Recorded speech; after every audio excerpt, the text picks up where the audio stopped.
Good evening, all. It is always important to give God thanks and praise. And as we officially commence this evening's proceedings, I am delighted to call Mr. Ronnie Daniel, Program Officer, Student Experience, UWI Global Campus, to offer the prayer as we invoke God's presence. The prayer will be immediately followed by the anthem. The national anthem, harmoniously rendered by Mrs. Sharika Shallow John. Let's welcome Ronnie. Please stand for prayer.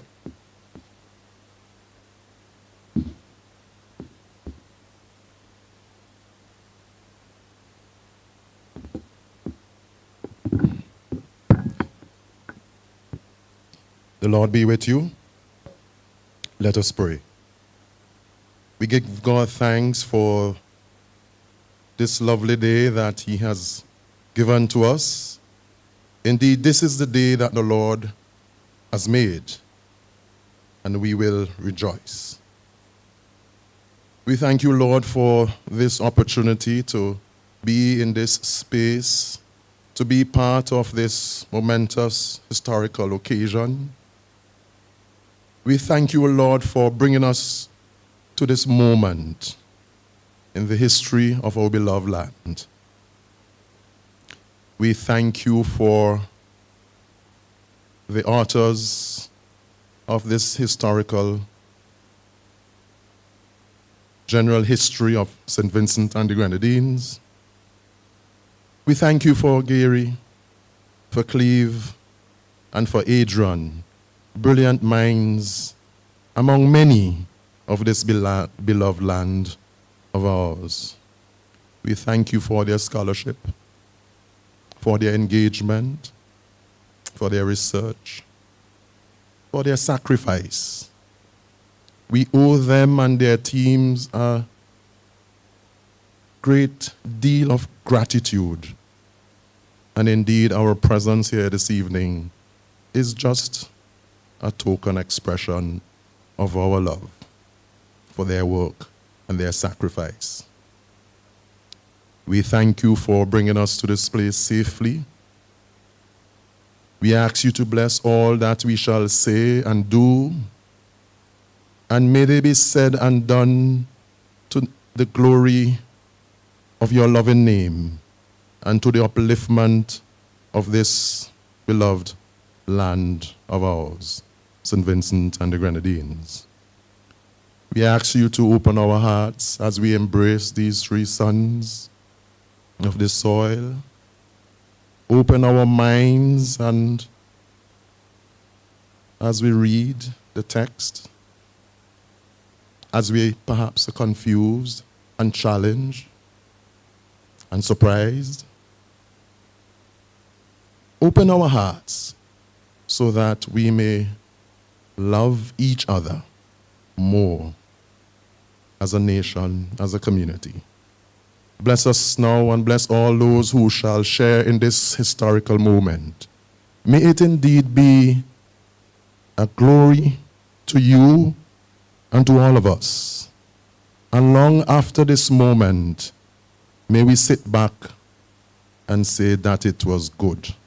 Indeed, you have created all of us in your image and your likeness. You have created us for you, for relationship with you, and secondly, relationship with each other. May this nation that you have blessed so much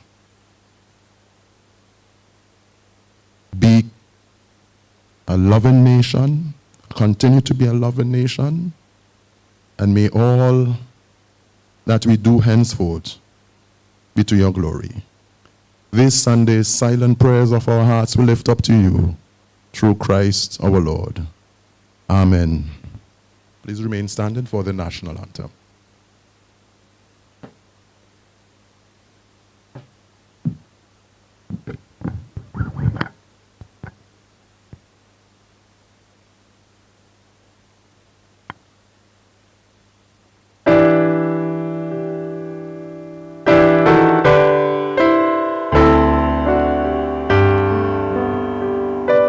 Saint Vincent, land so beautiful, with joyful hearts we pledge to thee our loyalty and love, and vow to keep you ever free.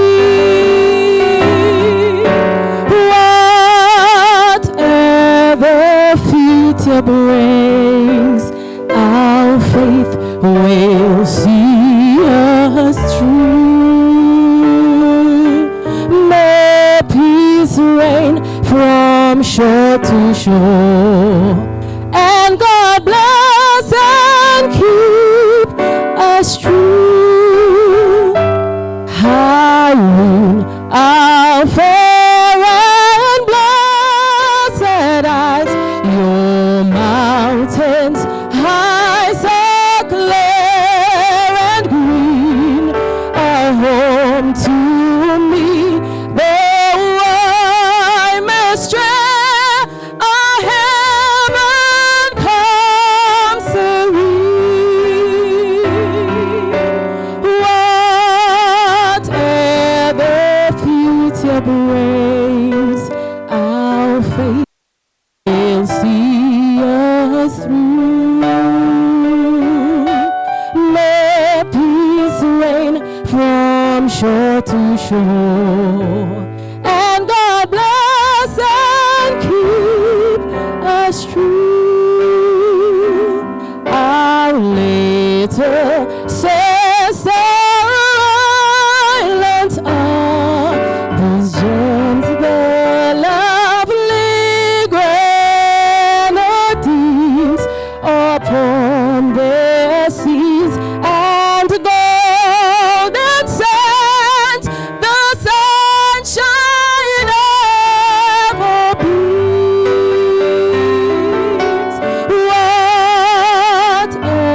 Whatever future brings, our faith will see us through. May peace reign from shore to shore,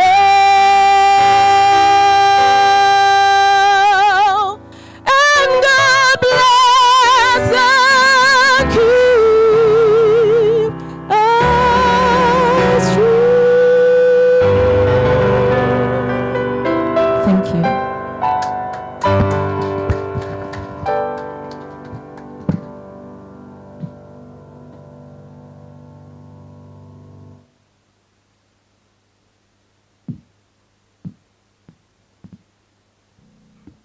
Put your hands together for that harmonious rendition of the anthem by Mrs. Sharika Shallow John.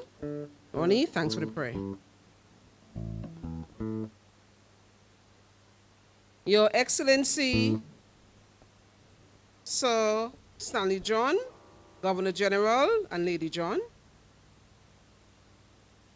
Honorable Kashako Cupid, Minister of Youth, Sports, Culture and Creative Industries, other members of Cabinet, other members of Parliament, heads of all religious denominations, member of the Diplomatic Corps, Dr. Risa Noel McBarnett, Head of Site, UWI Global Campus SVG, Ms. Renee Baptiste, President of the Vincentian Association of Artists, Writers and Producers, Dr. Adrian St. Aubrey Fraser, historian and former resident tutor, head of UWI Open Campus, Dr. Henderson Carter, Dean of History, Philosophy and Psychology, UWI Cave Campus, Dr. Cleve MacDonald Scott, Lecturer of History, Philosophy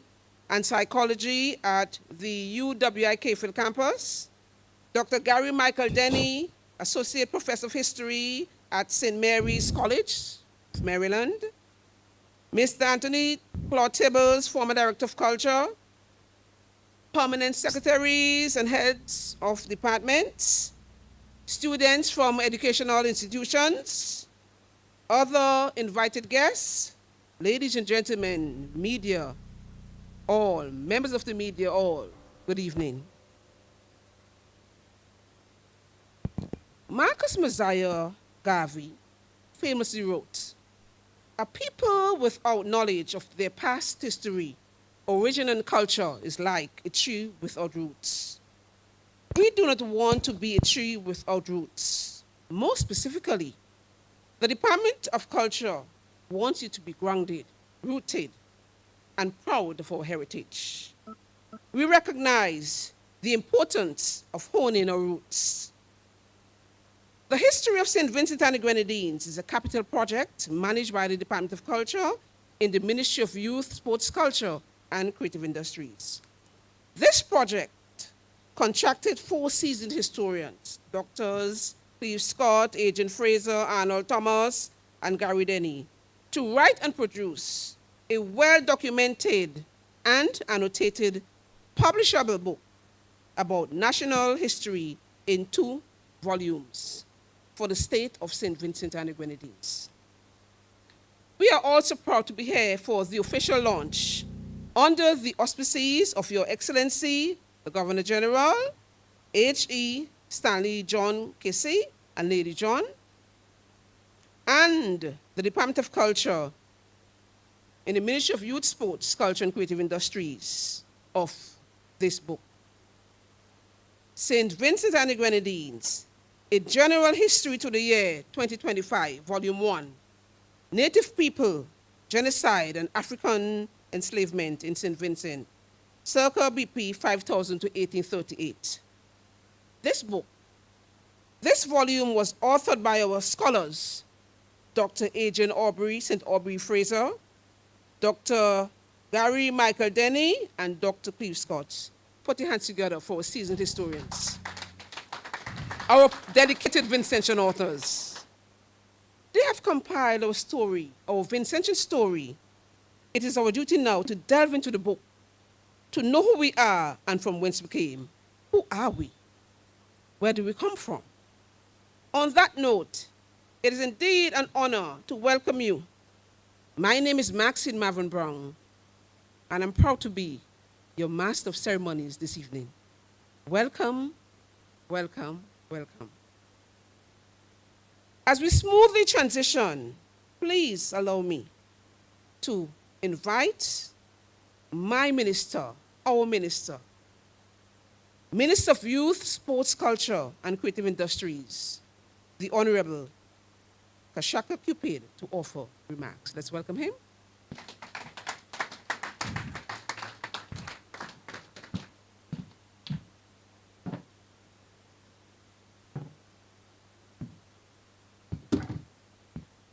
Thank you very much, Maxine, for the glowing introduction. Your minister. I like that.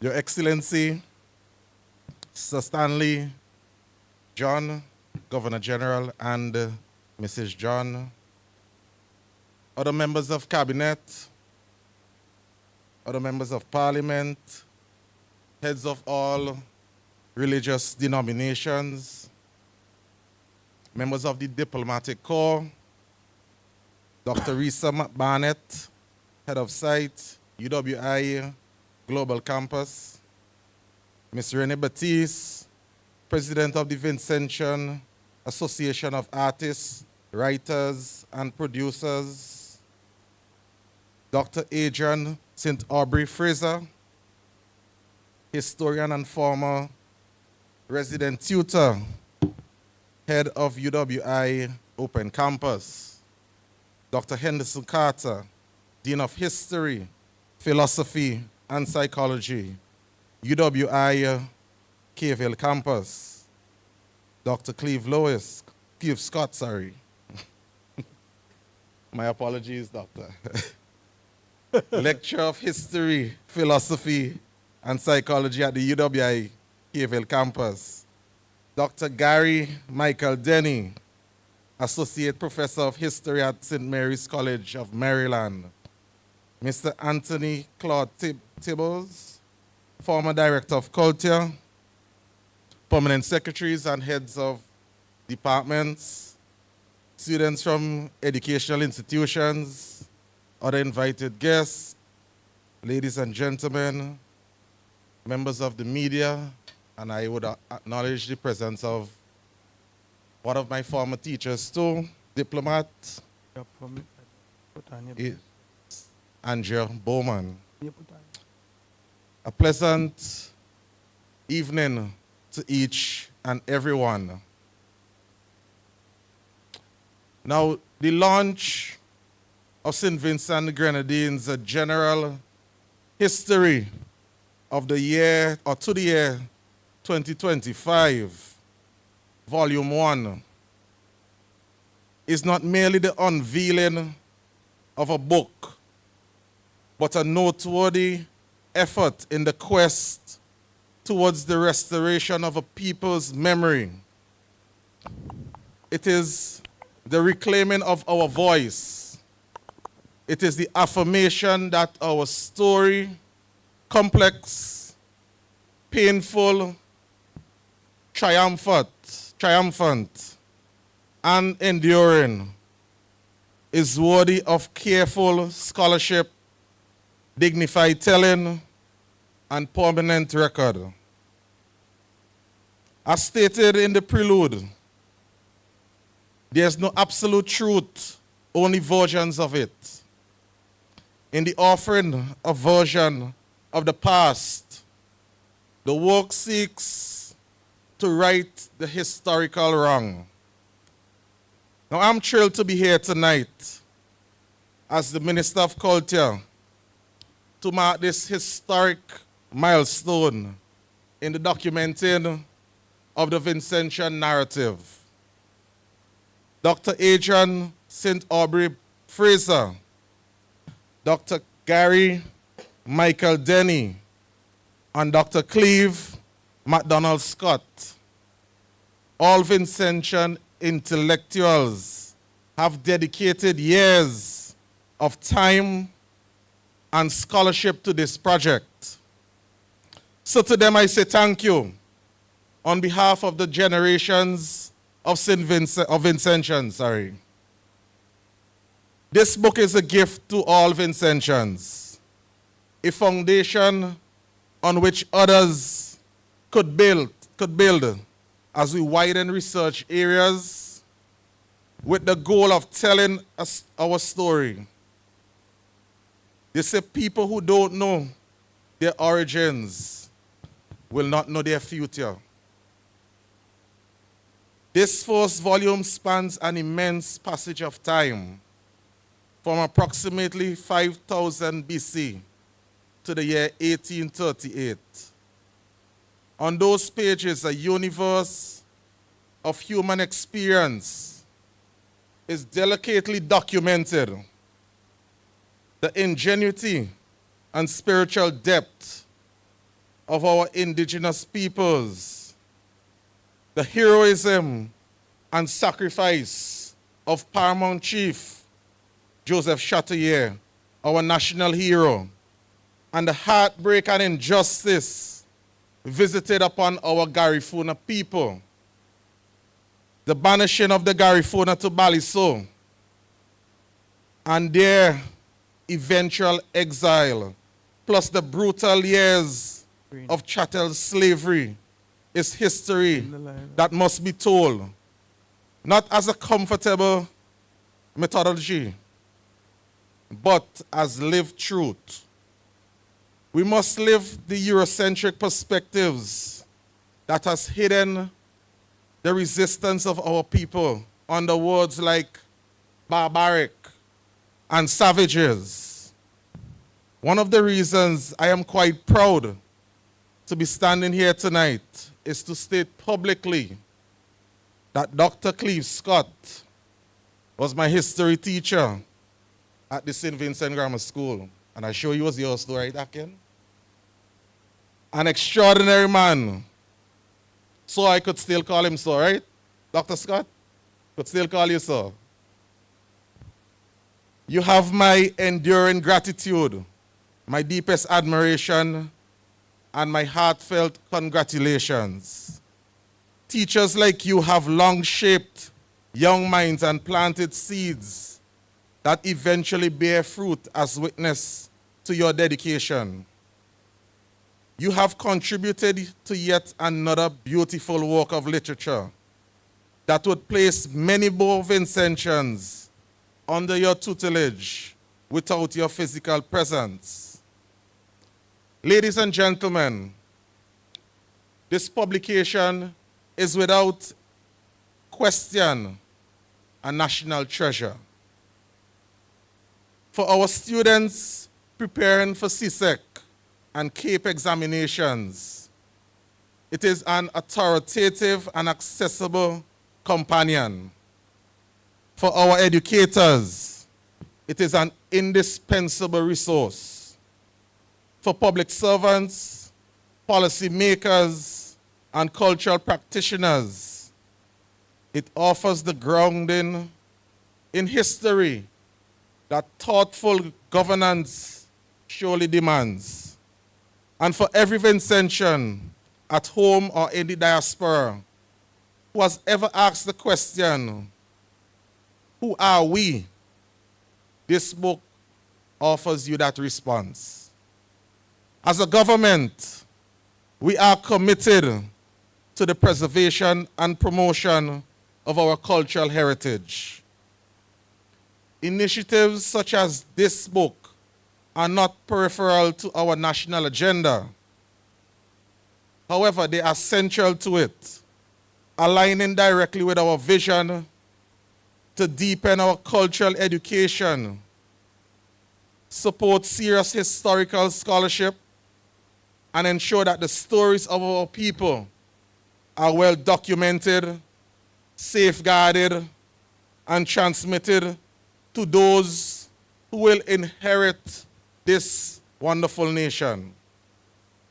Now, ladies and gentlemen, this book also issues a challenge to all of us to engage with a more authentic account of our history as we continue to build a more conscious Vincentian society. Dr. Fraser, Dr. Denny, and Dr. Scott, we the people of St. Vincent and Grenadines graciously receive your work. You have all over the years in various offices placed relevance on the Vincentian story and shared it with dignity. Your work will stand as a cornerstone of Vincentian historiography for generations to come, and your names will be honored alongside the story you have faithfully told.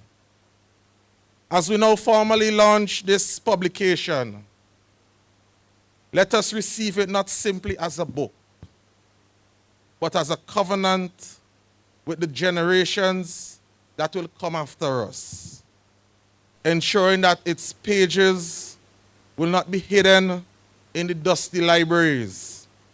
Let us remain vigilant and scholars at heart for a people who knew their story could never truly be erased. I thank you sincerely for giving me the opportunity on behalf of my department to deliver remarks this evening, and may God continue to bless us. Thank you.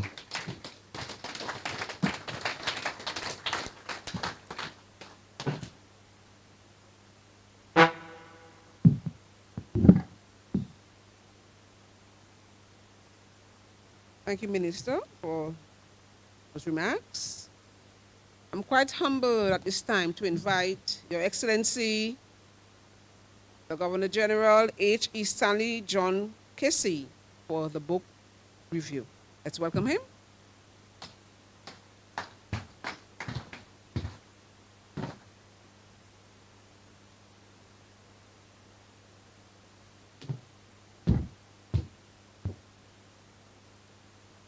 Good evening, everyone. Thank you for coming. I will dutifully comply with the protocol list. The Honorable Minister Kashaka Cupid, Minister of Youth, Sports, Culture and Creative Industries.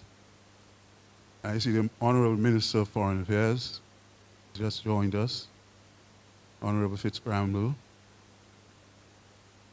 Other members of Cabinet, if there are other members of Cabinet present.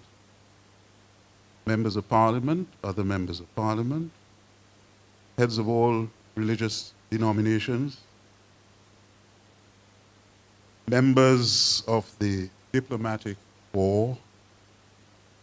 Dr. Risa McBarnett, Head of Site, UE Global Campus, St. Vincent and Grenadines. Ms. Renée Batiste, President of the Vincentian Association of Artists, writers and producers. Dr. Adrian St. Aubin Fraser, historian and former resident tutor, head of UE Open Campus. Dr. Henderson Carter, Dean of History, Philosophy and Psychology at the UE Cave Hill Campus. Dr. Cleve MacDonald Scott, Lecturer of History, Philosophy and Psychology at UE Cave Hill Campus. Dr. Michael Denny, Associate Professor of History at St. Mary's College of Maryland. Mr. Anthony Claude Thibbles, former Director of Culture. Permanent secretaries and heads of departments, students from educational institutions, other invited guests, ladies and gentlemen, members of the media. I reckon I have it covered comprehensively there. But just in case I miss anyone, ladies and gentlemen, distinguished members in the audience, every single one of you, once again, good evening and thank you for being here. And I've been asked to do a review of this seminal, outstanding literary work.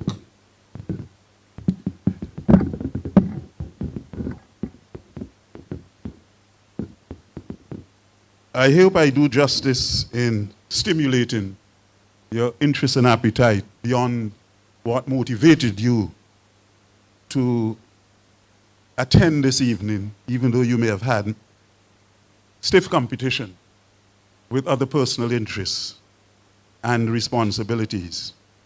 Now, let us start by making what may reasonably be considered to be self-evident observations, including that the book, the publication of which we gather here to celebrate, is not a literary work of fiction, even though, to adopt the formulation by the authors in their preface to the book, history can influence fiction and fiction can effectively be history. Nor is it one about mythology. Rather, it chronicles facts, the annals depicting our national heritage from antiquity over the centuries.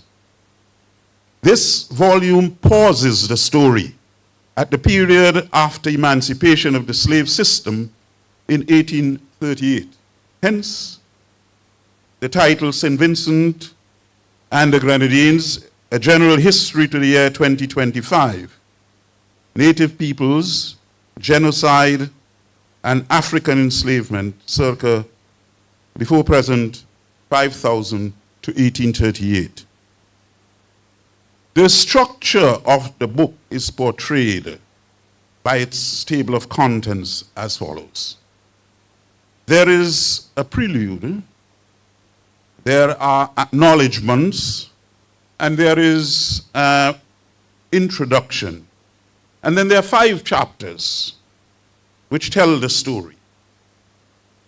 Chapter 1 is entitled From Virgin Land to Settled Communities, the Foundations of Vincentian History, 5000 co-present to AD 1492.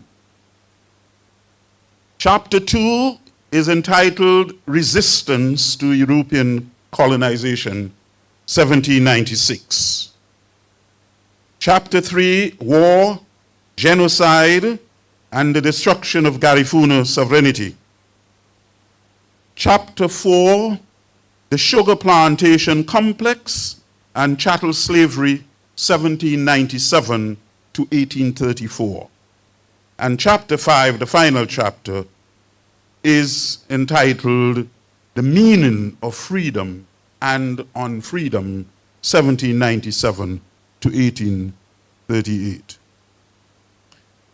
This publication is the first volume in a series of at least 2 others, which are scheduled to follow in quick succession.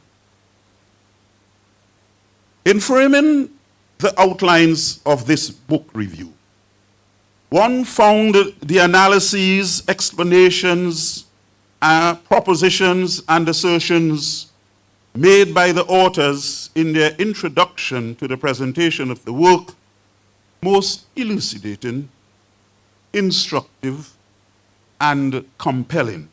For instance, their prelude is prefaced with a banner proclamation via the aphorism, quote, "If you want to ennoble a nation, show it its history." In addition, in underscoring the purpose of this chronicle, they refer to the African proverb, which I see has been adopted for the theme of this event. Until the lion learns to write, the tale of the hunt will always glorify the hunter. Both of those adages, aphorisms, are thematic in relation to the contents of the text. And as we explore and review cursorily, I hope, some of the presentation, that will be reflected in the approach that is taken in presenting this work. Accordingly, the erudite authors, Dr. Adrian St. Aubyn Fraser, Dr. Garvin Michael Denny, and Dr. Cleve MacDonald Scott, all of whom we proudly acclaim as brilliant native sons and Vincentian patriots, whose scholarship we applaud, articulate the character of the volume by advancing in their preface as follows, and now I'm quoting,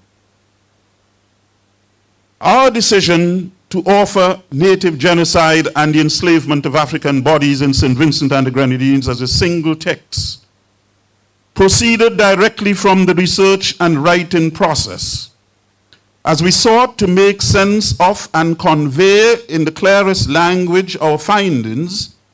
It became obvious to us that we had captured a very detailed history of native genocide and the enslavement of Africans in St. Vincent and the Grenadines.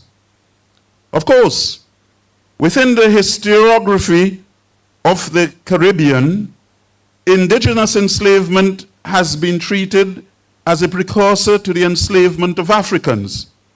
But what our research and writings reveal is that their genocide was the absolute and necessary precondition or the key platform upon which the British pursued their project of transforming St. Vincent and the Grenadines into a slave society. Before 1797 and the defeat of the indigenous resistance to British colonial rule, the multi-island colony was a society with enslaved persons. The evidence shows that enslaved Africans were in the multi-island state since the mid-16th century. The French and Spanish used enslaved Africans in mainland St. Vincent when this island served as an entrepot.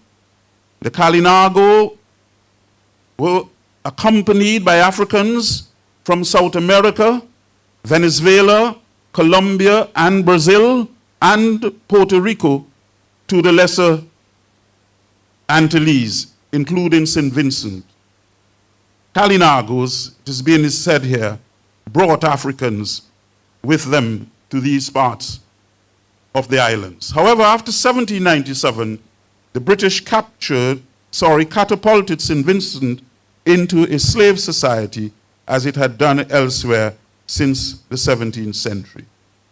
So that's the opening salvo from the authors by way of contextualizing the material that they're presenting to us. Earlier, they had posited that, and I quote again, understanding and appreciating the strides modern Vincentians have made means fully engaging the linked histories of native genocide and the enslavement of African bodies, which is the subject of Volume 1 of the History of St. Vincent and the Grenadines. Besides being home to indigenous peoples who are the foundation of the Caribbean civilization, the territory was the center of what was referred to as, quote unquote, the Carib Republic for centuries. It was also where a genotype had emerged as exemplified by the Garinago, Garifuna. Moreover, it was a place where the philosophy and praxis of violent resistance to European colonization and imperialism were evident. The enslavement of Africans in the Atlantic world and the trade that supplied them, the transatlantic trade in enslaved Africans, have been called a crime against humanity, quote unquote. There is no doubt that the lasting legacy of colonization on the Caribbean civilization in its Africanization and subsequent colonization by the forced migration of millions of Africans. The resolve demonstrated by the enslaved, they indicated, was remarkable. The authors explain further, and I quote again, this multi-volume work has two key ambitions. Firstly, to explore the particularities of Vincentian history which have gone unnoticed, and secondly, to recognize Vincentians as subjects in their own history.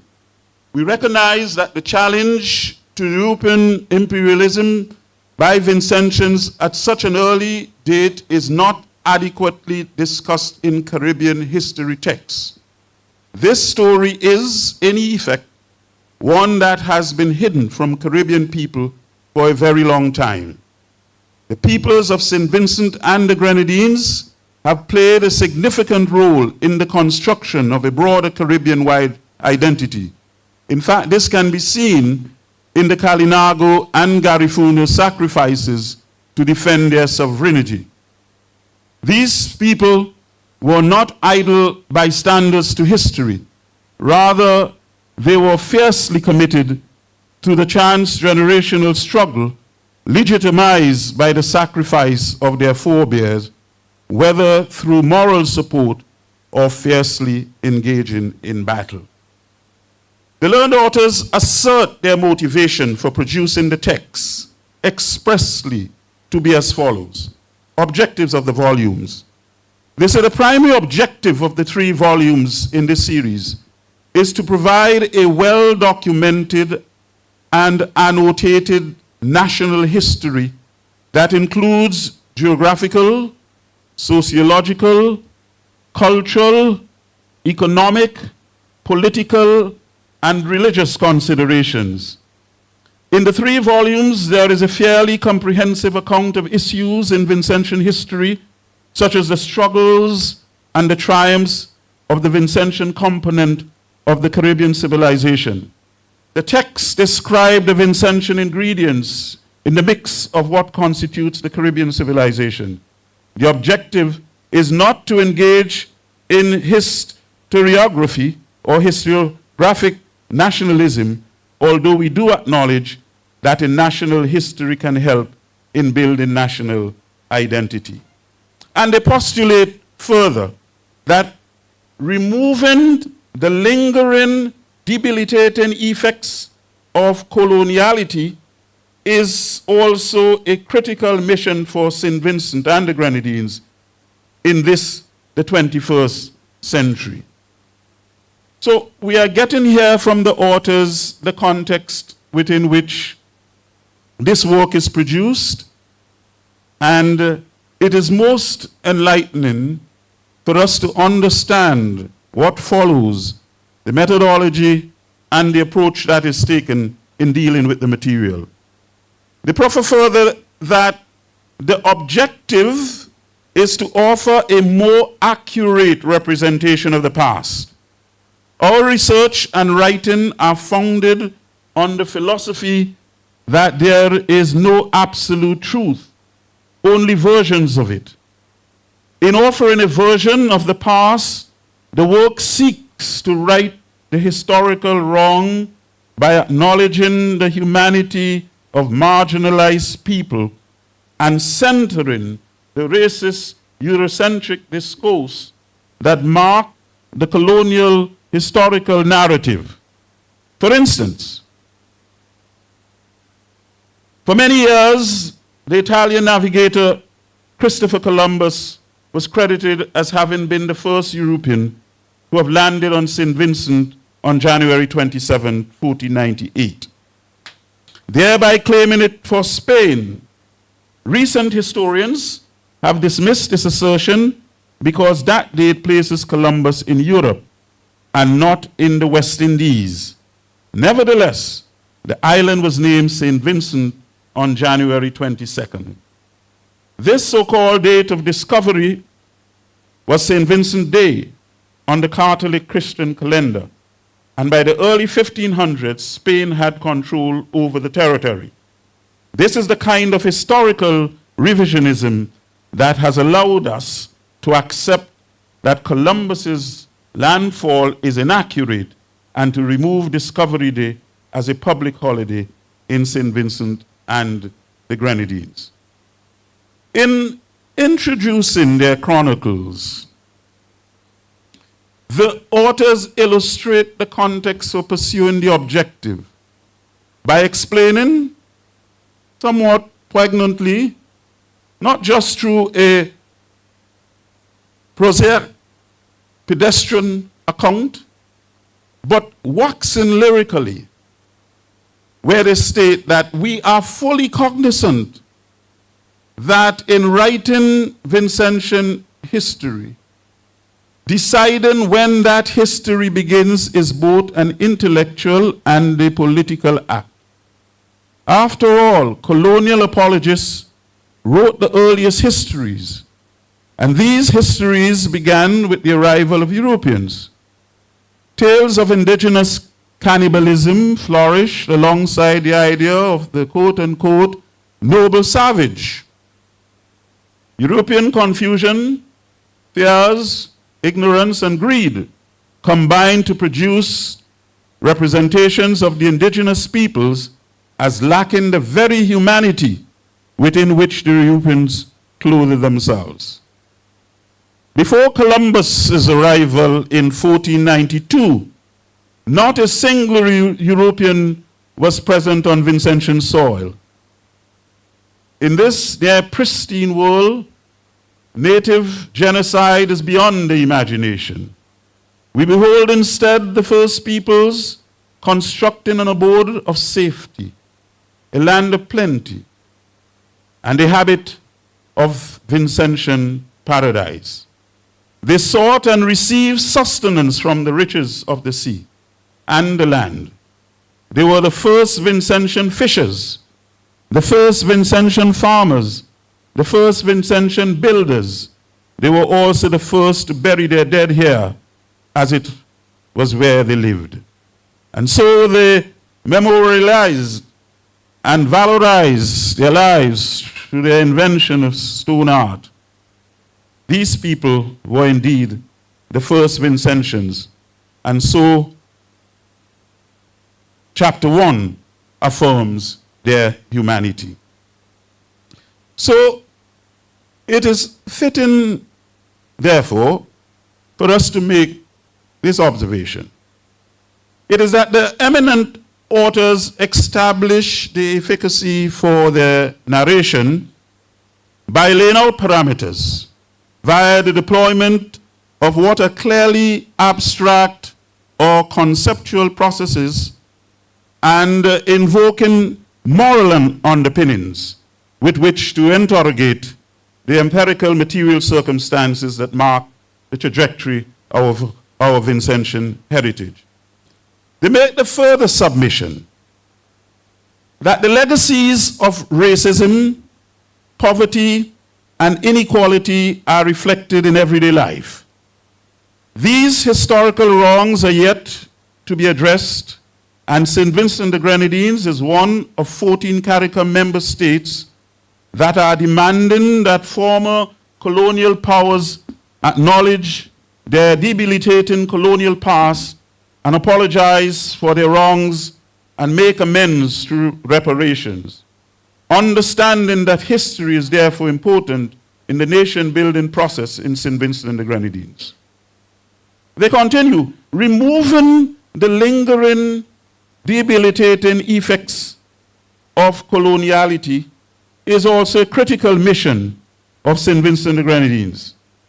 In this, the 21st century, a series of articles in the local Searchlight newspaper on Madeira Portuguese migration to St. Vincent and the Grenadines, which was written by a Madeiran descendant, shows the construction of a narrative that glorifies the Portuguese in a manner that is inconsistent with the historical facts.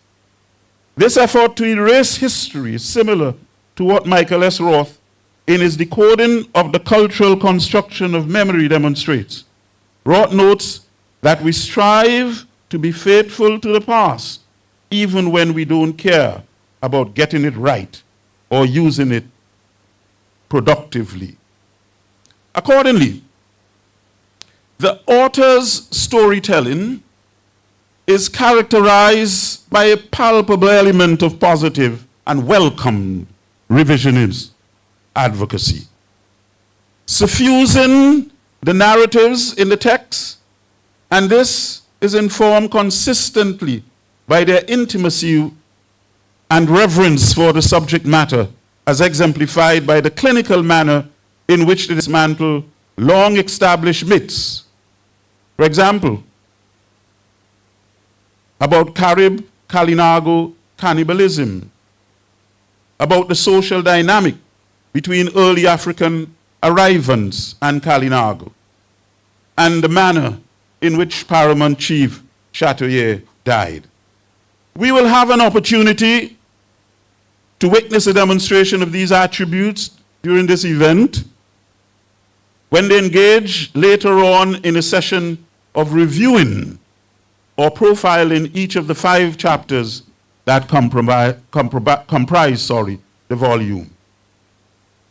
The distinguished authors observe that the historic, demographic, and cultural realities of St. Vincent the Grenadines demonstrates that it is a quintessential part of the Caribbean civilization. They articulate this as follows. Today, they say, the majority of Vincentians are of Black African, East Indian, and Portuguese Madeira descent. The first peoples, the Kalinago, Garifuna, or Carib, are now a minority. Syrians, Lebanese, and whites are also in the minority. A person born in this territory was once called a Vincilonian, but is now called a Vincentian or Vinci. Increasingly, the country is also being referred to as Vinci, particularly by the youth. In fact, the state's premier cultural festival, which is the annual carnival, has been renamed Vinci Mass. Many Vincis are essentially of mixed race, such as white black, Portuguese black, and East Indian black. There is much in that description, I close quote, there is much in that description which telescope or project that more is to come in later volumes about the kaleidoscope of racial and cultural realities in St. Vincent and the Grenadines. However, this first volume pivots from native genocide and African enslavement in these islands. The authors assert that the methodology which they adopt typifies a bottom-up rather than top-down recording of history, which allows them to focus on the lives of ordinary people, quote-unquote, the grassroots, and gives voice to the voiceless. Further, that it offers deep gender analysis as well as highlights the contribution of women over time. And very significantly, as a result of the access which they have been permitted to new evidence, their work presents new interpretations, but that it abhors covering up of historical truths and the pursuit to offer misrepresentations of the past. They comment in this regard, quote, historical sources originating in the colonial era have been subjected to post-colonial reading, which is the reading and rereading of texts in order to pinpoint the influence of colonial ideologies on these historical sources. The national history is a post-colonial project. As such, it engages in decoloniality. It takes into consideration that coloniality lingers in various forms. The text therefore engages with coloniality by questioning colonial interpretations and assumptions. It recognizes that many of these myths have become facts for some readers. Decolonizing the history of St. Vincent and the Grenadines is a decision not to marginalize the experience of the Kalinago, the Garifuna, the East Indians, the Madeirans, and other minorities. It is also a decision to acknowledge that chattel slavery was a crime against humanity. Every square inch of St. Vincent and the Grenadines was a crime scene of genocide, robbery, murder, rape, disenfranchisement, and exploitation. All crimes created by the colonizing power during the colonial period.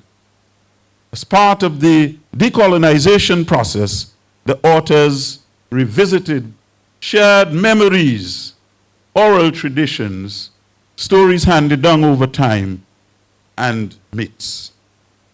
Now, consistent with the declared conceptual and moral perspectives and the methodology which they signaled, they proceeded to relate the events and the conditions and by telling the story of the first peoples who arrived and settled in these islands up to the point of the coming of the Europeans.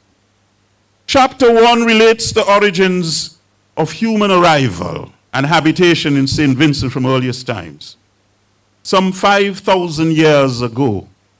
And in the process, the authors make the point that at that time, with the important exception of ancient Egypt and Mesopotamia, every human society in the world was preliterate. Hence, the first peoples of St. Vincent and the Grenadines left no written records. However, we do know, they conclude, they assure us that they arrived on the beaches by sea.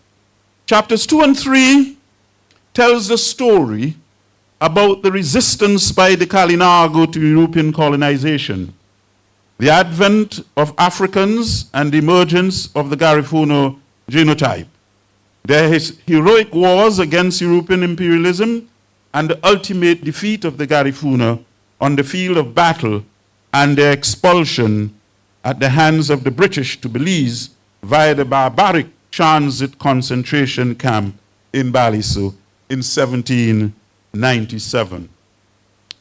I must visit with you one aspect of chapter 2. I am sure that the authors are going to examine, review in some detail the specificity of each chapter.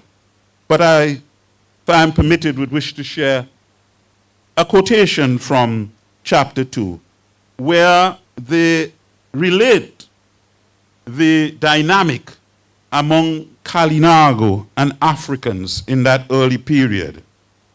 And it's under a subheading, the Kalinagos join the struggle. Bear with me as I read. I quote somewhat briefly from that chapter. Columbus's landing launched what noted historian of the Caribbean, Barry Higman, has labeled as the Columbian cataclysm. The fact is that across much of the Americas, the arrival of Columbus brought genocide at a speed and scale without precedent in the modern world. It led to the destruction of the world that the first peoples knew. What is remarkable about the Kalinago in St. Vincent and the Lesser Antilles, however, is that they did not immediately succumb to the genocidal sweep of the European presence and to the European intrusion into their lands with force. These indigenous peoples' defense of their territorial sovereignty would give birth to a philosophy of resistance in Caribbean civilization, and a central principle in Caribbean intellectual thought. The Kalinago support for the Taino in their struggles against the Spanish invasion represents the earliest articulation of a pan-Caribbean consciousness. The phenomenon of a pan-Caribbean consciousness is as old as European colonialism itself, and of which St. Vincent and the Grenadines was at its center. O. Nigel Bolland makes the point that the common experience of Caribbean people have already given rise to the consciousness and expression of an emerging civilization. The beginning of this process can be traced to the Kalinagos' response to Spanish assault against the Taino. In Puerto Rico, the Kalinagos alongside the Taino, where they launch attacks destroying,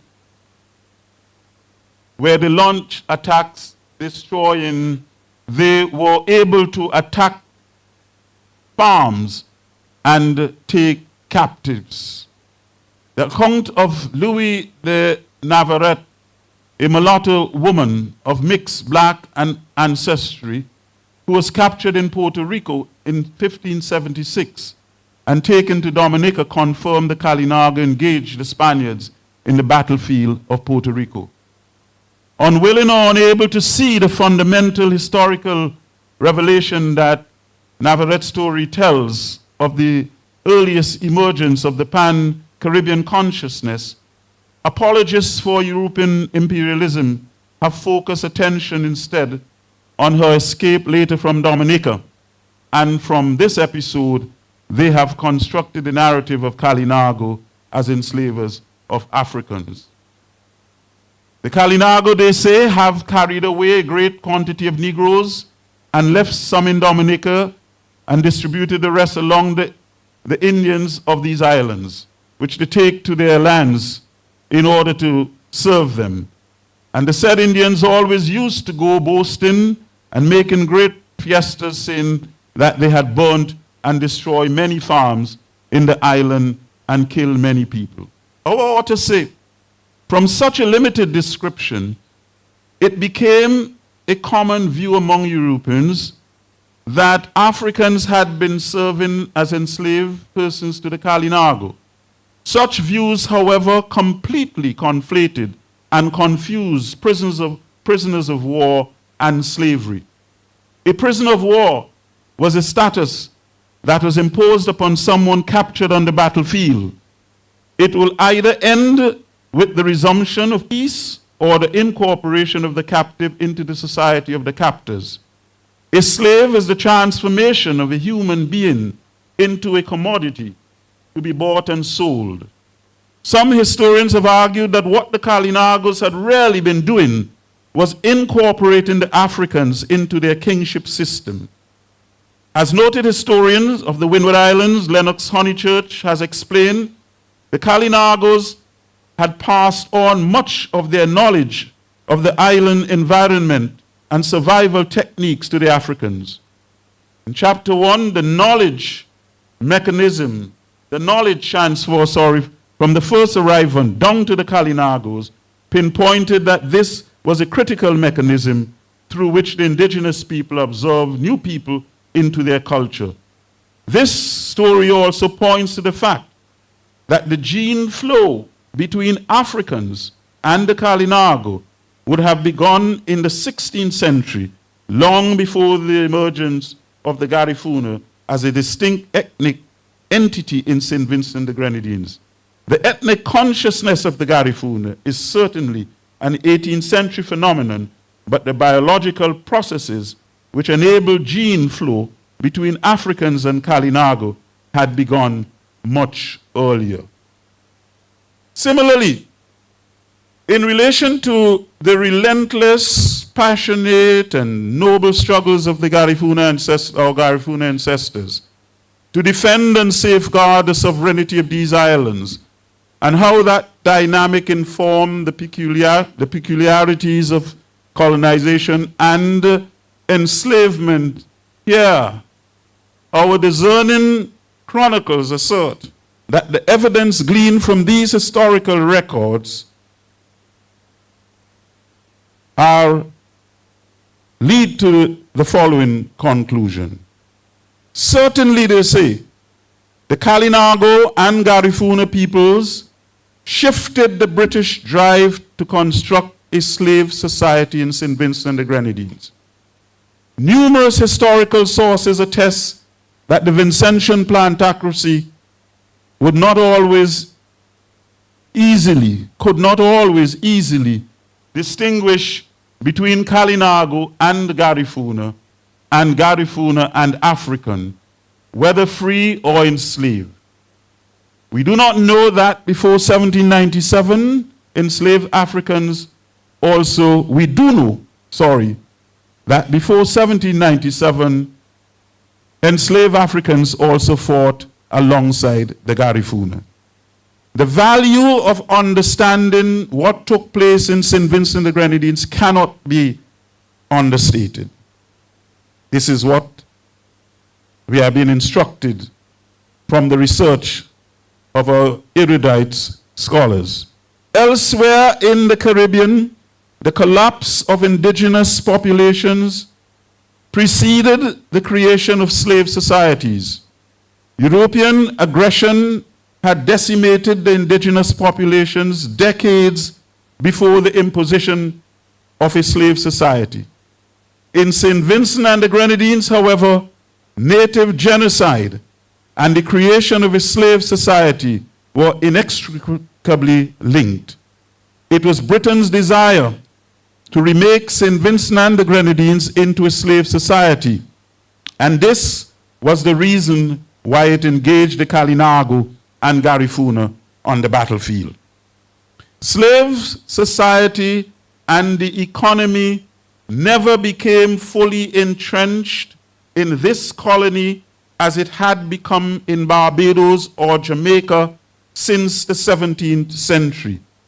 In 1807, the British government passed the Abolition Act to end the transatlantic slave trade throughout the British Empire. Therefore, from 1808, it was illegal for British ships to participate in the trade and enslave Africans, and so the British Navy was empowered to stop suspicious ships in order to search for the now illegal cargo to liberate them. After 1807, about 1,000 of these liberated Africans were settled on St. Vincent. Slave society. There are a few hand accounts of the chattel.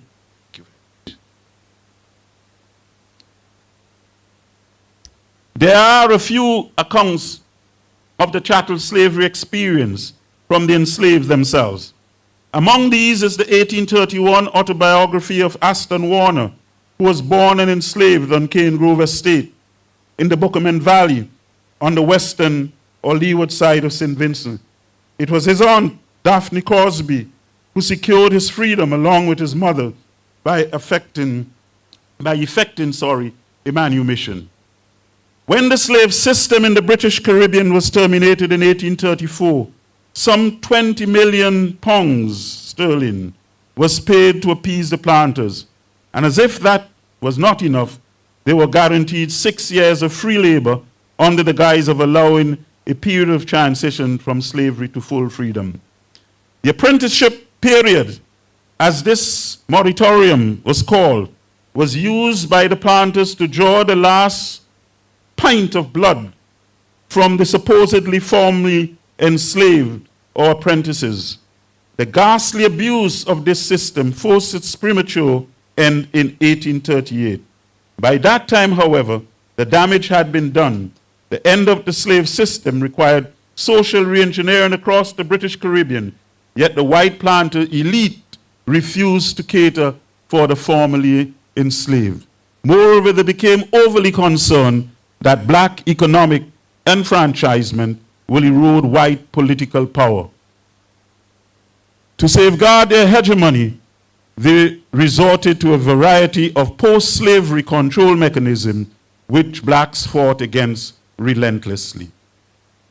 Then they go on in chapter 3 and they address the genocide and the destruction of the Garifuna sovereignty. The authors will, no doubt, in their review, address some details in that regard. But the conclusion in chapter 3 is instructive. What explains the Garifuna unyielding refusal to give up their land? The answer to this question is the land.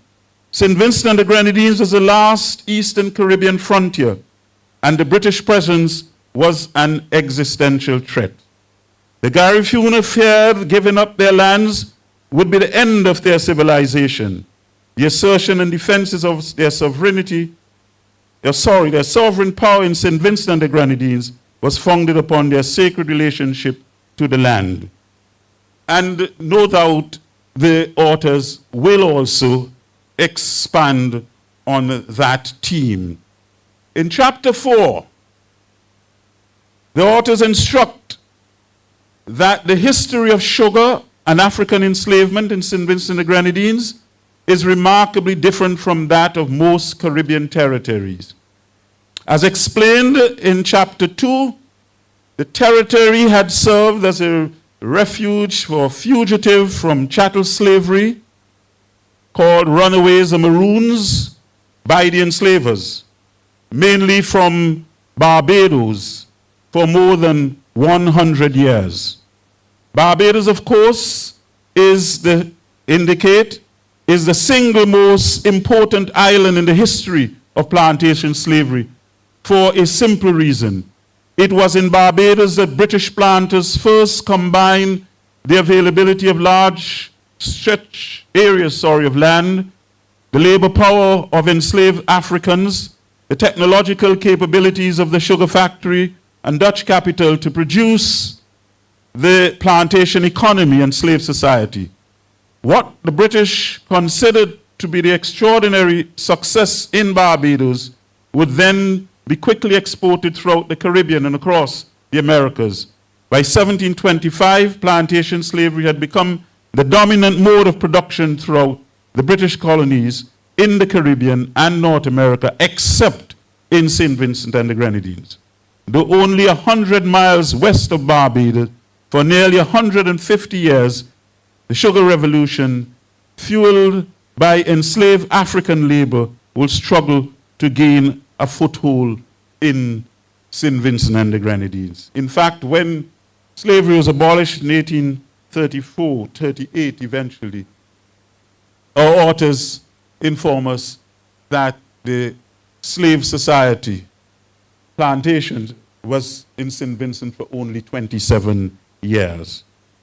They postulate that the multi-island colony, which was St. Vincent and the Grenadines, will not become a slave society until 1807 to 1808, with the incorporation of Garifuna lands into 8 estates. The term estate is one which the British adopted here. In chapter 5, the final chapter, and one will mention briefly because this takes us to the next volume undoubtedly. In reviewing chapter 5, the authors, having in earlier chapters portrayed an almost idyllic Garden of Eden-like existence of the first people, captured and articulated the dynamics within the material empirical conditions and events and the stark contradictions which existed between the indigenous people, the Kalinago and Garifuna, and early European invaders, and who later became colonizers, and the Africans during the period covered by the volume, and how they intersected with the common periods of Vincentian history. And having reviewed that, they then addressed the period of the amelioration of slavery in St. Vincent and the onset of emancipation. And clearly, in the process of coming to that conclusion, the factors which influenced the confluencing of growth of liberal thought in England, in Britain, here on the ground, Methodism, Wesleyan missionaries, bringing a message, connecting with the slaves interpreting their own liberation, Christian liberation, giving their own Christian liberation to that message, and their resistance, and particularly the resistance that took place in other countries. For example, the Baptist War in Jamaica, all coming together as a perfect storm, but especially the economic factors and persuading the emancipation process taking place. So in conclusion, St. Vincent and the Grenadines, A General History, to year 2025, Volume 1. In this book, our erudite authors relate a compelling chronicle of the journey experience from the first arrivals who came to St. Vincent, landing on the beaches of these naturally endowed islands some 5,000 years ago. How these people blended harmoniously with the landscapes and seascapes to transform St. Vincent and the Grenadines into a sustainable human society until the intervention by the Europeans between the latter part of the 15th and early 16th century.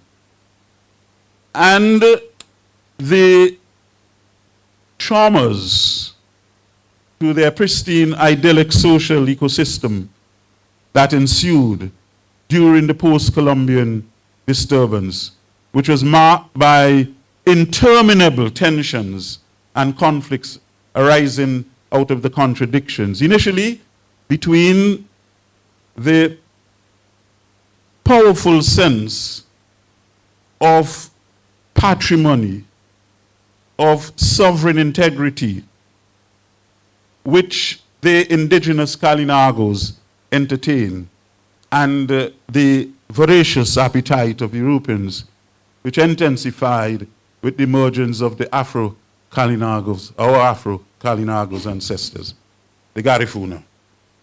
Our brilliant historians tell of the Garifuna's resistance and resolve to maintain their patrimony against these incursions.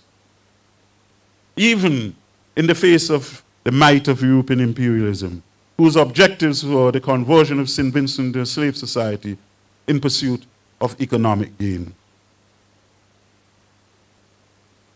This first volume in the series, which, with at least 2 more to follow, concludes with the examination by putting in the historical context the true meaning of freedom to Vincentian, highlighting and articulating the notion of the continuum on freedom and freedom in our Vincentian society, with different social groups occupying different places on this continuum.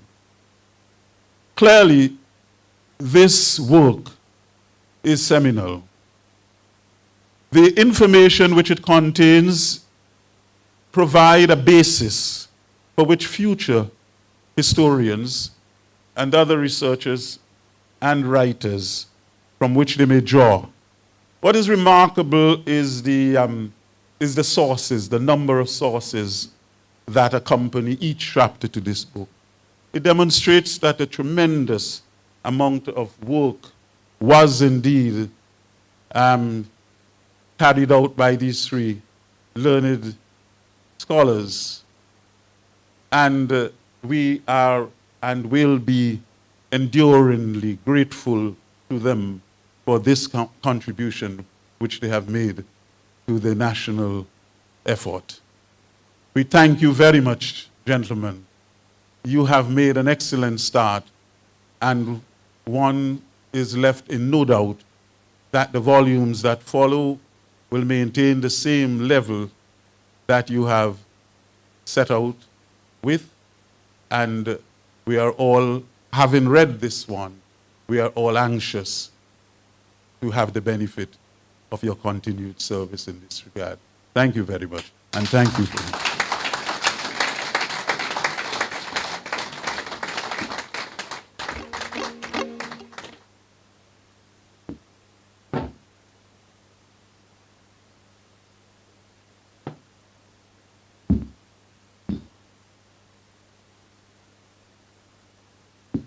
5 chapters, instructive, compelling, a masterpiece by the authors. A comprehensive review indeed by our Governor General. I implore you now to get your copy of the book and read it. Before I move on, I'd like to acknowledge the Foreign Affairs Minister, the Honorable Dwight Fitzgerald Bramble, Honorable Minister, Foreign Affairs. I see in the audience the former ambassador to the Republic of China, Taiwan, Mrs. Andrea Bowman. To see you. Our dear priest in the Anglican Church, Father Jones and his wife. And as I scan the crowd, I'll call names later. Oh, I see the former Minister of Education. Welcome, sir. Good to see you. Mr. King. It is such a distinct honor to introduce a man who has dedicated his time to the development of culture in St. Vincent and the Grenadines. Brings a smile to my heart. A true ambassador in and of culture, my predecessor, Mr. Anthony Claude Tibbles, former Director of Culture, to introduce the authors. Let's turn our attention to the screen, listen to the recording. Good evening. I start by thanking the organizers for including me with these distinguished speakers who address you. I am very pleased that this history is being prepared, and this first volume of the 3 has been completed. It has been a long journey to this start. It is my hope that the efforts do not end here. I quote Christopher Tambo Herbert in his Calypso Culture. We must show more love for the things we own, for their future is our concern. History is an important part of culture, so when he says a people without a culture is a people without a soul, they have no identification. It makes me say, a people who do not know their history have no identity. Therefore, it is important that we facilitate access to know our history. Authors such as Shepard, Duncan, Anderson, and a few more have included information on St. Vincent alongside broader content. However, other than the books by Dr. Edgar Adams, there is little by Vincentian authors and almost nothing that tries to give a complete general history. Thus, this rigorous document by three Vincentians who are scholars of history will give us access in a special way. This work, once complete, will give us an overview from our own perspective of the things that have transpired through the turns of the years. I am sure everyone present has heard the idea, the victor writes the story of the war, or tales of the hunt are written by the hunter, and you can therefore appreciate the vital importance of our own experts writing our story. The task is and continues to be a challenging one. These are among the best persons to take on this task. I would indicate that Dr. Thomas, who has been actively researching the Indian contributions in SVG development, will be an author on later volumes. He has been a consulting voice and reviewer through the process so far. In summary, towards the end of 2019, 4 persons were engaged for the writing of the SVG history.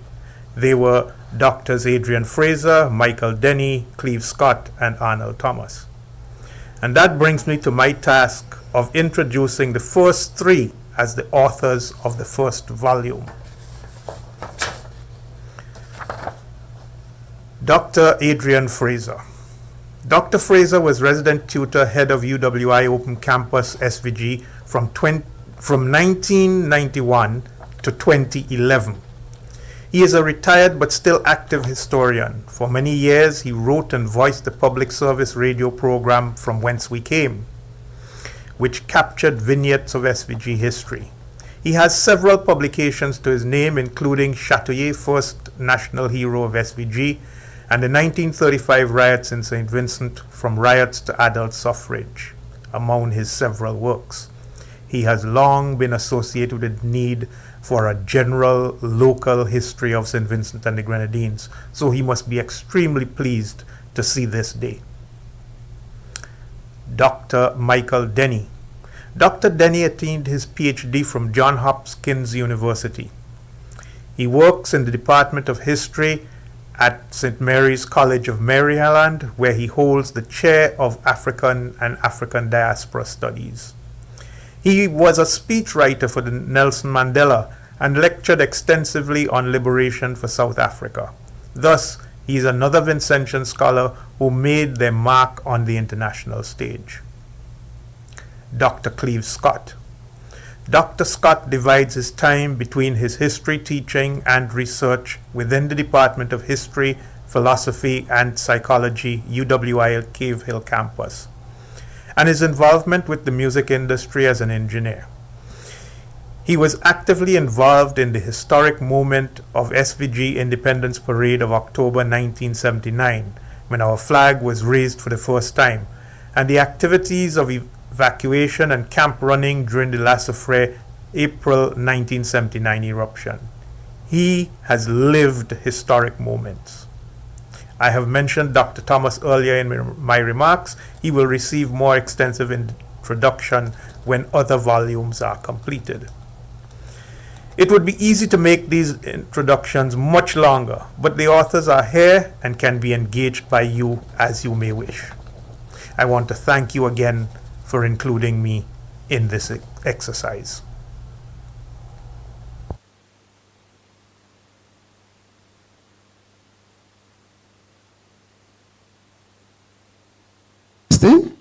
Put your hands together for Mr. Anthony Tibbles, former Director of Culture. Where will we be without cultural performances? Performances shape the atmosphere, engage you, our attendees, and then show the event is memorable.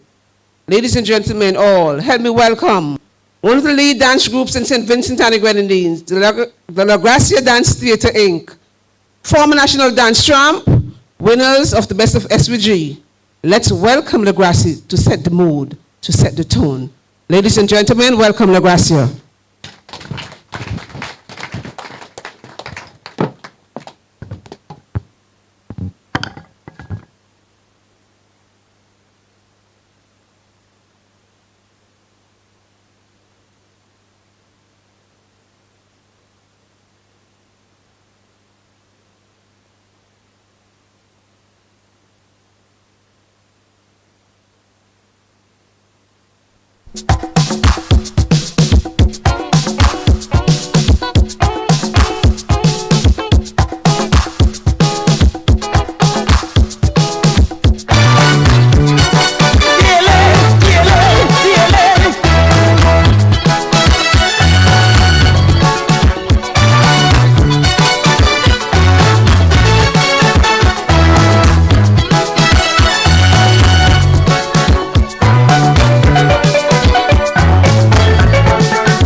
Where my culture can go freely from the funds that are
grab and play. It's time you rise up, rise up, rise up and join in. Come and rescue your culture. Yes, no time for delay. I couldn't find Bradley, Wendy and Flesh. They were crossing the bridge. They can't wait for this burial. That's not their privilege. They say the hardships they just can't take. That vicious envy you generate. I don't want to be the only one left in this pollution. Pass me my pass me Congo drum. I know they want me to come. Take me, I beg you take me. Where my heart will forever be filled with peace and tranquility. Take me, I beg you take me. Where every day is a holiday as long as the soca music play. Take me, where there is unity between tongue and country. One aim, one destiny. I don't want to be left in a hopeless situation. I want to be with you there in music land. Music land.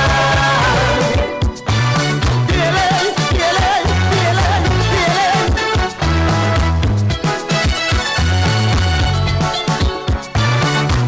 He that knoweth the way and needeth not shall be this.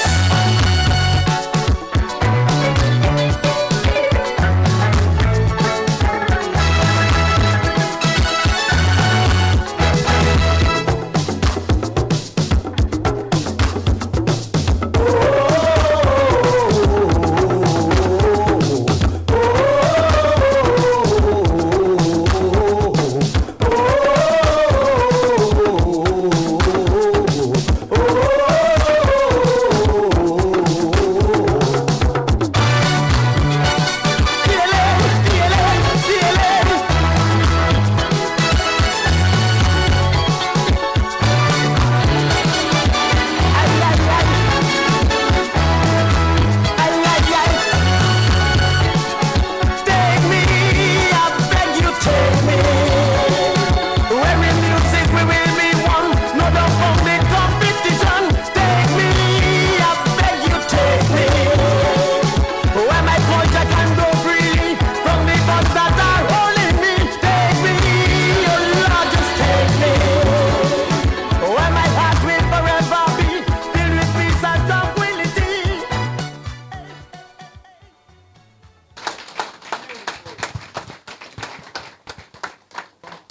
As my stage manager sets up the stage, ladies and gentlemen, what more can I say? Take me, put your hands together for La Gracia Dance Theatre from Lomond Sale, constituency West Kingstown. I thank you. At the Department of Culture, in the Ministry of Youth, Sports, Culture, and Creative Industries,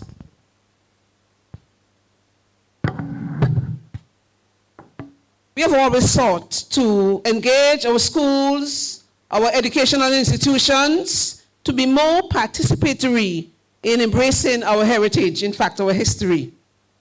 What a more fitting way to engage our students in this momentous occasion than to have them read excerpts from the book.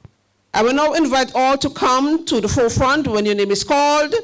Lomas Leeward Anglican School, Miss Solace Slater. St. Joseph's Convent, Kingstown, me alma mater. Miss Yana Patterson. St. Vincent and the Grenadines Community College, you take it to my right.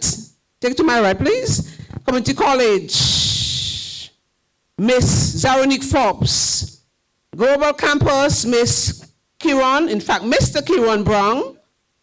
And I'll say now, a little child shall lead them. Let's welcome Miss Solace Slater, fifth grader from the Lomans Leeward Anglican School, my alma mater. She will take center stage at this time, and the others will follow accordingly.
with protocol already established. Good afternoon, everybody.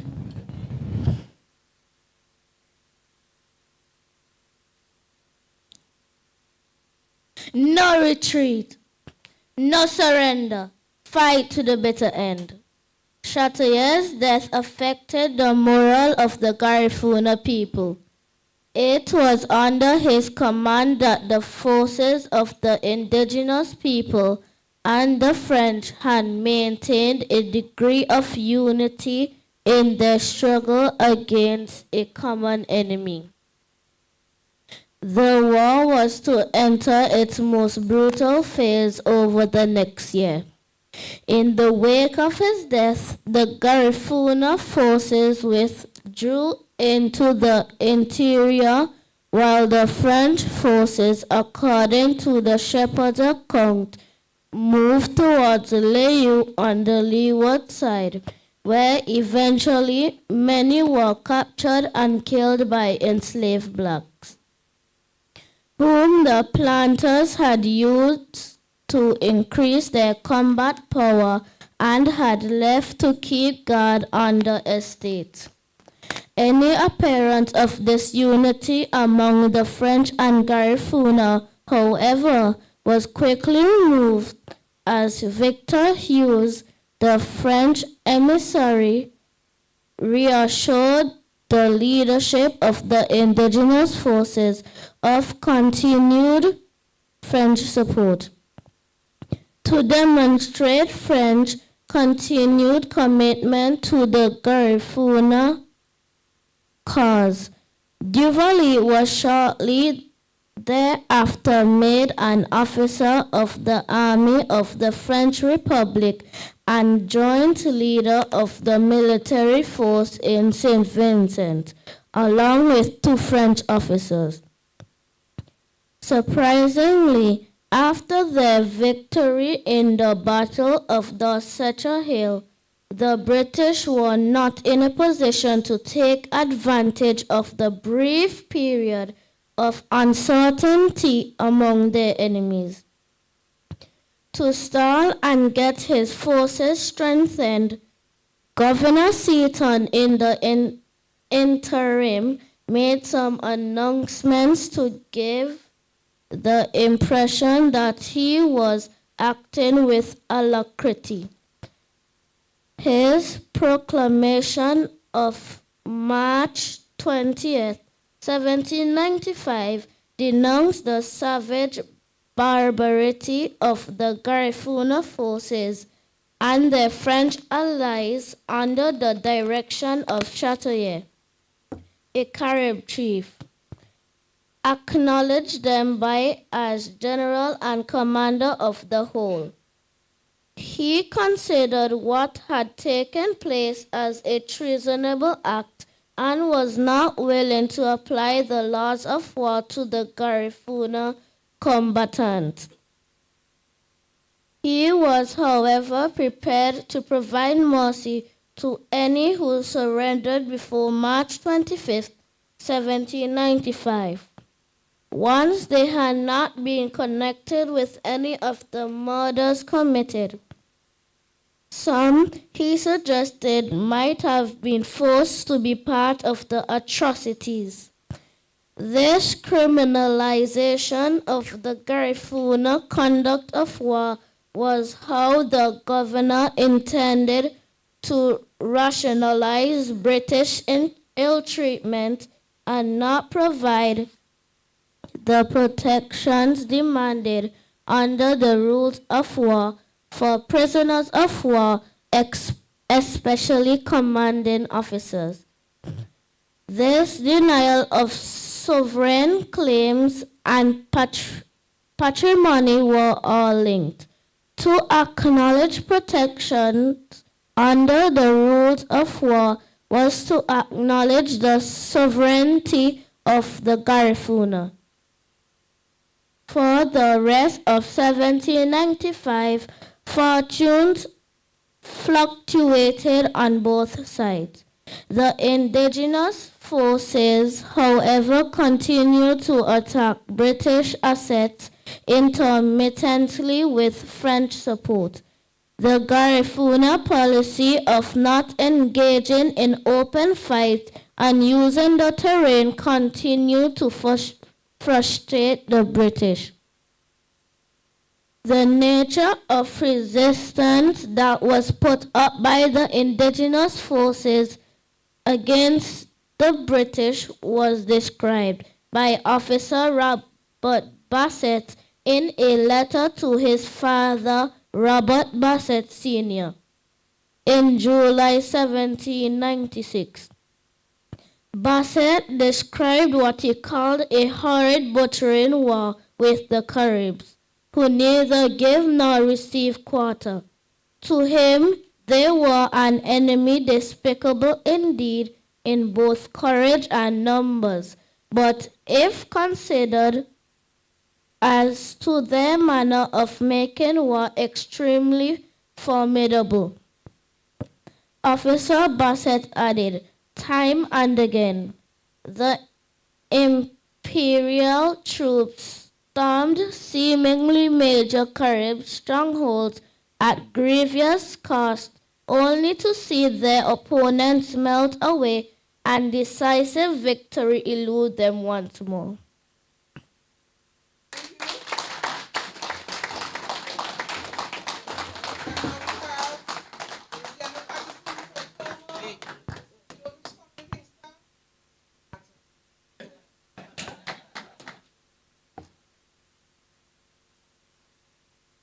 Good evening, everyone. As previously, my name is Yana Patterson, and I'm the proud representative of St. Joseph Convent. I will be reading a brief passage that really stood out to me in chapters 4, page 149.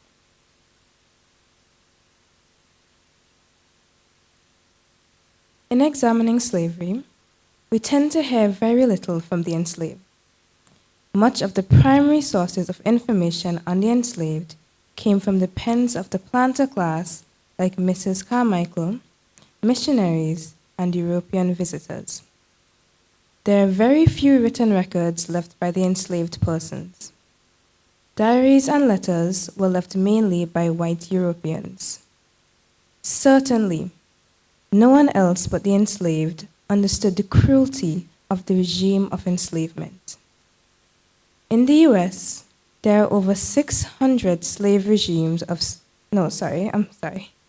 In the US, there are over 600 slave narratives, while for the British Caribbean, there are but a few. Fortunately for St. Vincent and the Grenadines, there is the insight offered by Ashton Warner. Ashton's testimony is extremely important, but it is one of the few British Caribbean slave narratives that tell of the experiences of the enslaved. Thank you. Thank you.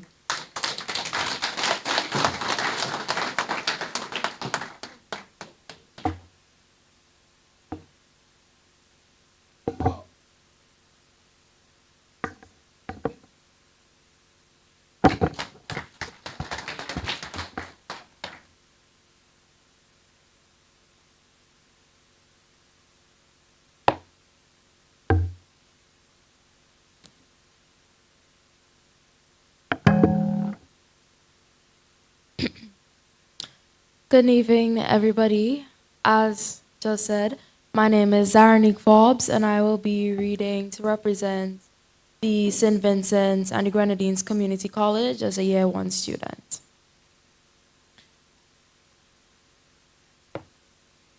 The slave regime was designed to extract every bit of labor possible from the enslaved, as described by Ashton Warner. However, the planter class refused to ensure the health of the enslaved. Of the ceded colonies, St. Vincent and the Grenadines was the only one that had increased its enslaved population between 1805 and 1825. This increase of about 7,300 was partly due to the natural increase and net importation of 1,787 enslaved blacks under licenses from 1808 to 1820, as a trade in enslaved Africans had been abolished. The enslaved population subsequently decreased because there were more deaths than births. The democratic crisis that gripped the enslaved population surprised no one, least of all the planter class itself. The failure of the enslaved population to maintain itself by means of natural reproduction was not an accident of the enslavement regime, but a fundamental feature of the system of chattel slavery itself. From the inception of slavery, the enslavers made the calculation that it was more profitable to work enslaved Africans to their death and then replace them with new bodies from Africa. The planters' exact words at this time were, "It was cheaper to buy than breed." In their accounting ledgers, the cost of caring for pregnant enslaved women and raising their children from 15 years made no financial sense. Instead, African societies bore the economic cost of raising African children to young adulthood, and then European slave traders made these young adults into captives whom they've trafficked and enslaved. The price the enslavers paid for captives was mere a fraction of the cost Africans had invested in raising their children to young adulthood. For centuries, this cruel imposition on Africa guaranteed enormous profits to Caribbean planters and merchants.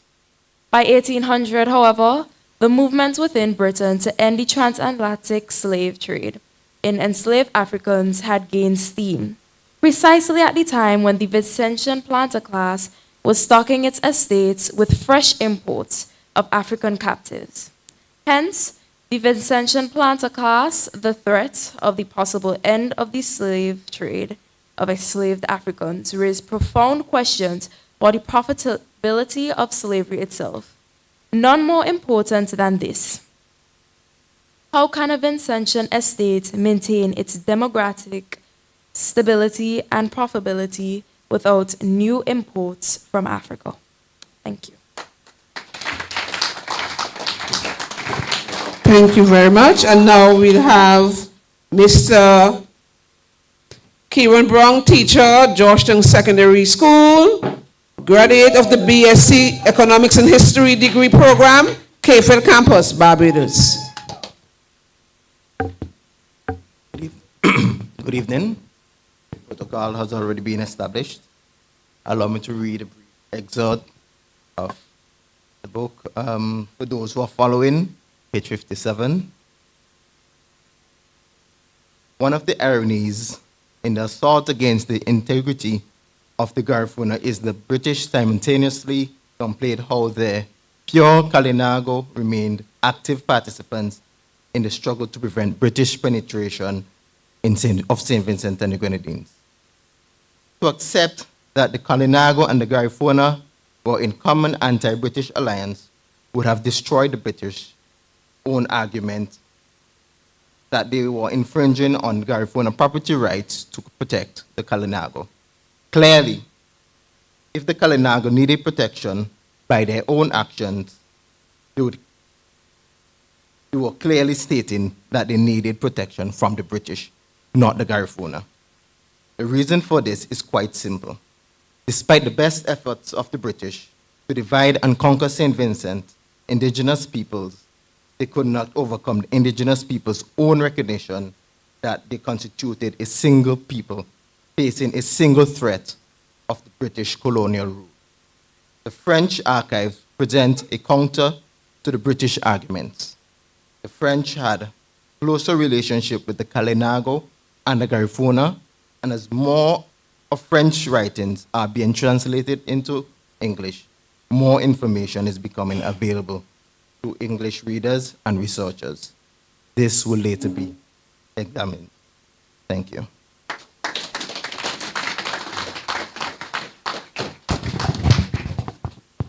Put your hands together for Mr. Kieran Brown. A Brown is a Brown is a Brown.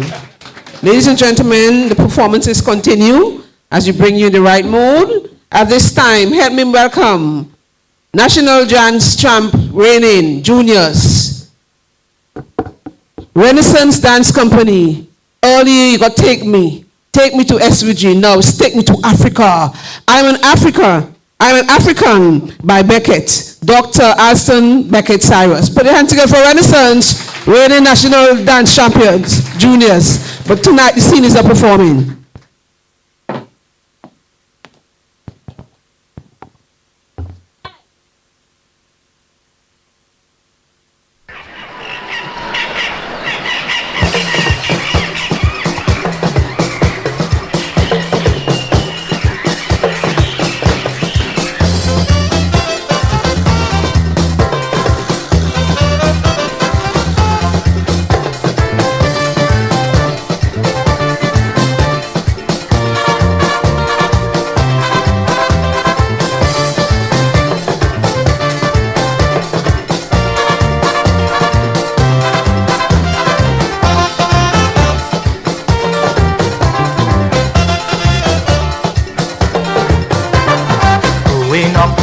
In the Caribbean, I was taught to honor Britain.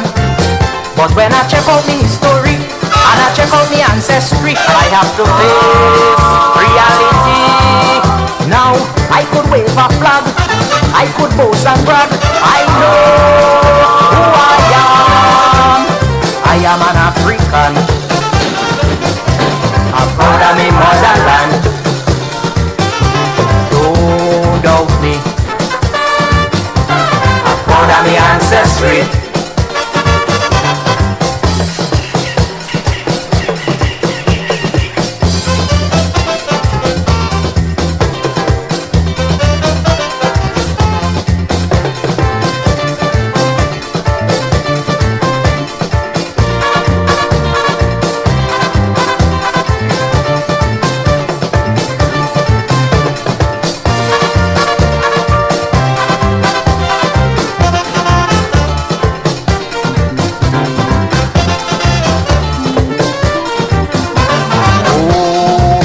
Try to brainwash me. Great Britain is my mother country. But when I remember the triangle, how they bought and sold my people, I tell myself that ain't possible. When I remember the cruel trips, them wicked ships, when I remember British injustice, I am an African. I'm proud of my motherland. Don't doubt me. I'm proud of my ancestry.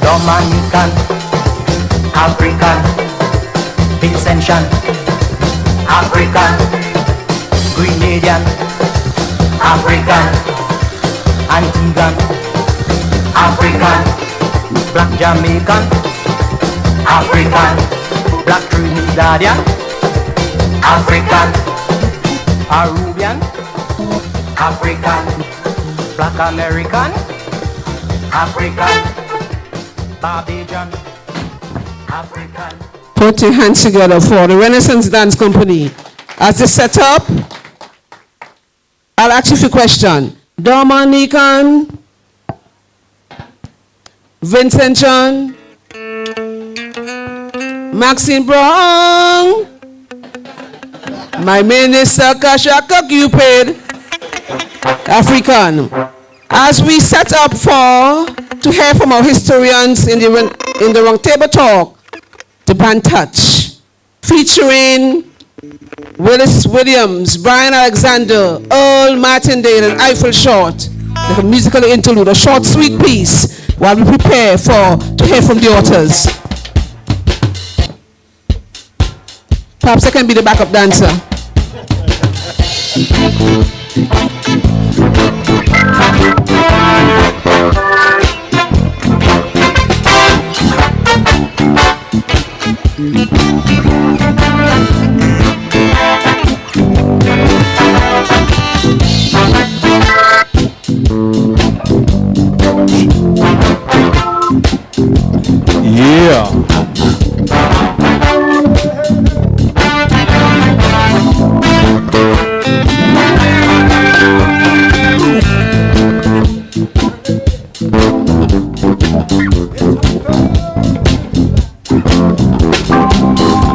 Just gone at the corner of the end of the block, down in the park by the river, Marlon's head on the floor. Tonight there's gonna be partying at the corner of the end of the block. Even though you would be jamming until the break of dawn. Nobody ever told you that you will be jamming till the break of dawn. Nobody ever told you that you would be jamming until the break of dawn. Nobody ever told you would be jamming until the break of dawn. Nobody ever told you that you.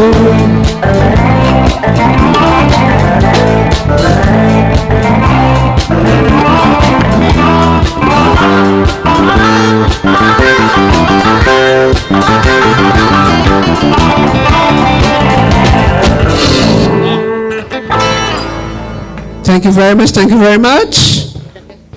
It's now time for the round table talk. I'll introduce our lead historian. When I say lead, our guest from Barbados, Dr. Henderson Carter. Dr. Henderson Carter is a senior lecturer in the Department of History, Philosophy, and Psychology at the University of the West Indies, Cape Verde Campus, Barbados. He teaches West Indian history, U.S. history, and Barbadian business history. He is the editor of the popular radio program Today in Bajan History and is the dean of the Faculty of Humanities and Education. It's time for the round table talk. Let's hear from our competent, distinguished authors this evening, all historians. Put your hands together for them, we encourage them. Thank you very much, Your Excellency, Sir Stanley John, Governor General, and Lady John, the Honorable Kashaka Cupid, Minister of Youth, Sports, Culture, and Creative Industries, the Honorable Dwight Fitzgerald Bramble, Minister of Foreign Affairs, other members of Cabinet, other members of Parliament, heads of all religious denominations, members of the Diplomatic Corps, ladies and gentlemen, a good evening. I am really honored to be here today to guide this discussion. It is a 20-minute discussion about what is in the book. I was particularly honored to review the book over a year ago, and as a reviewer, I found the text a very exciting journey. I felt then, as I still feel now, that the text is a significant political and economic asset. I want to underscore those two things. Political and economic asset. Political because it is part of the nation-building project for St. Vincent and the Grenadines. It is like building a bridge, or building a highway, building an airport. This book is another block in this process to build a nation. And indeed, to me, having a book on St. Vincent and the Grenadines written by professional historians of the country is a remarkable achievement.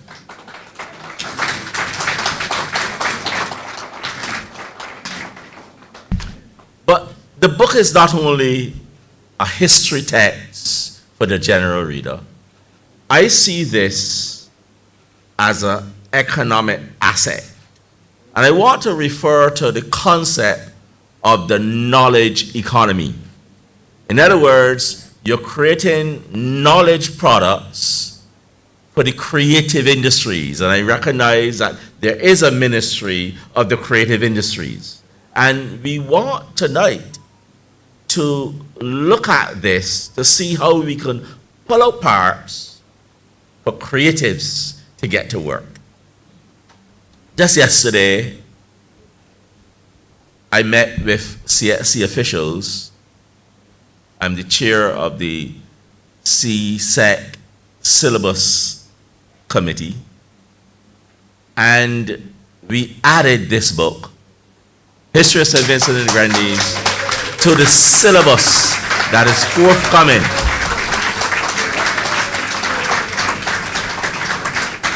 The new CSC syllabus that is forthcoming, so that students all over the Caribbean, but here in St. Vincent, could now do a proper SBA on any topic in this book. Because here we have not only secondary sources, but we have a lot of primary sources.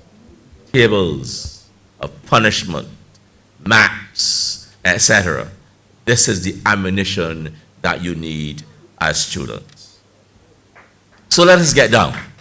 Let us get down to brass tacks.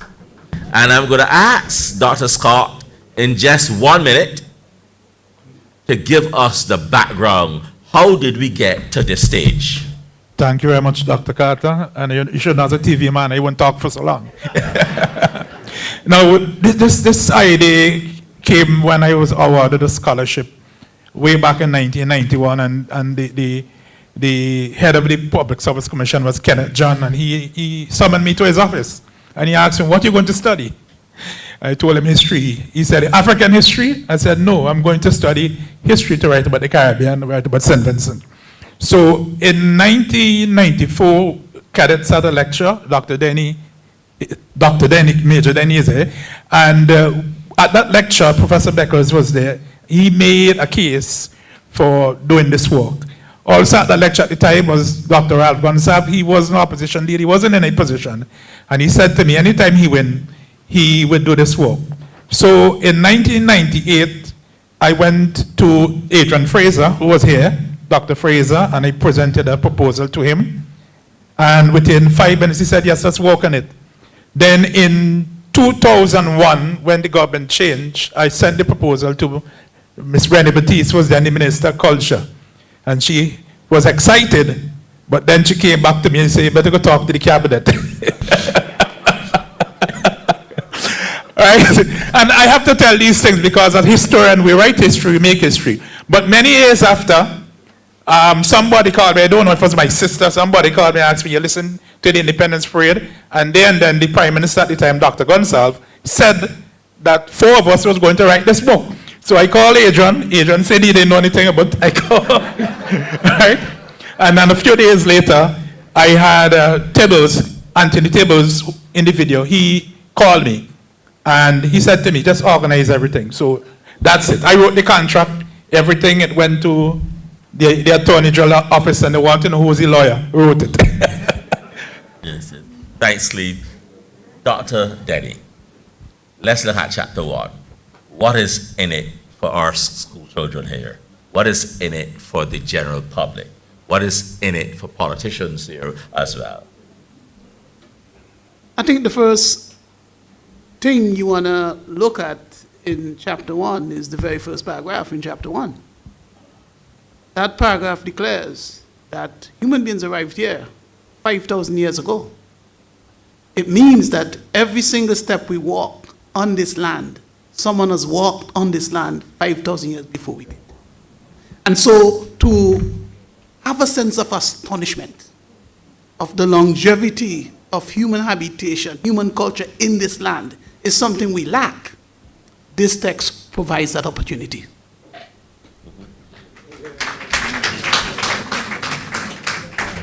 Now, I want to take us back to page 25 in this book. Because when I saw it, it jumped out at me. This is a photograph of Saladoid rock art. And according to table 1.3, there are 18 different locations in this country where there's this rock art. For me, this is significant because for budding artists could visit these places, draw from these rock art pieces, and of course, present their work in public. But beyond the artwork, there is an opportunity to do heritage tours, and I believe you do this already.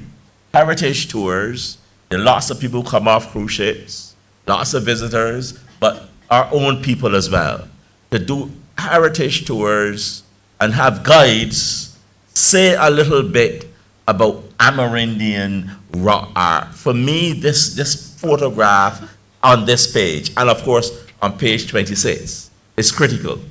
But even on page 9, as you talk about the canoes and the navigational skills of the Kalinago, that is important as well, because I am seeing sea tours, yes, and catamarans and small boats, and a tour guide in a catamaran talking about the Caribs, or what we call the Kalinago, the Garifuna, navigating these seas.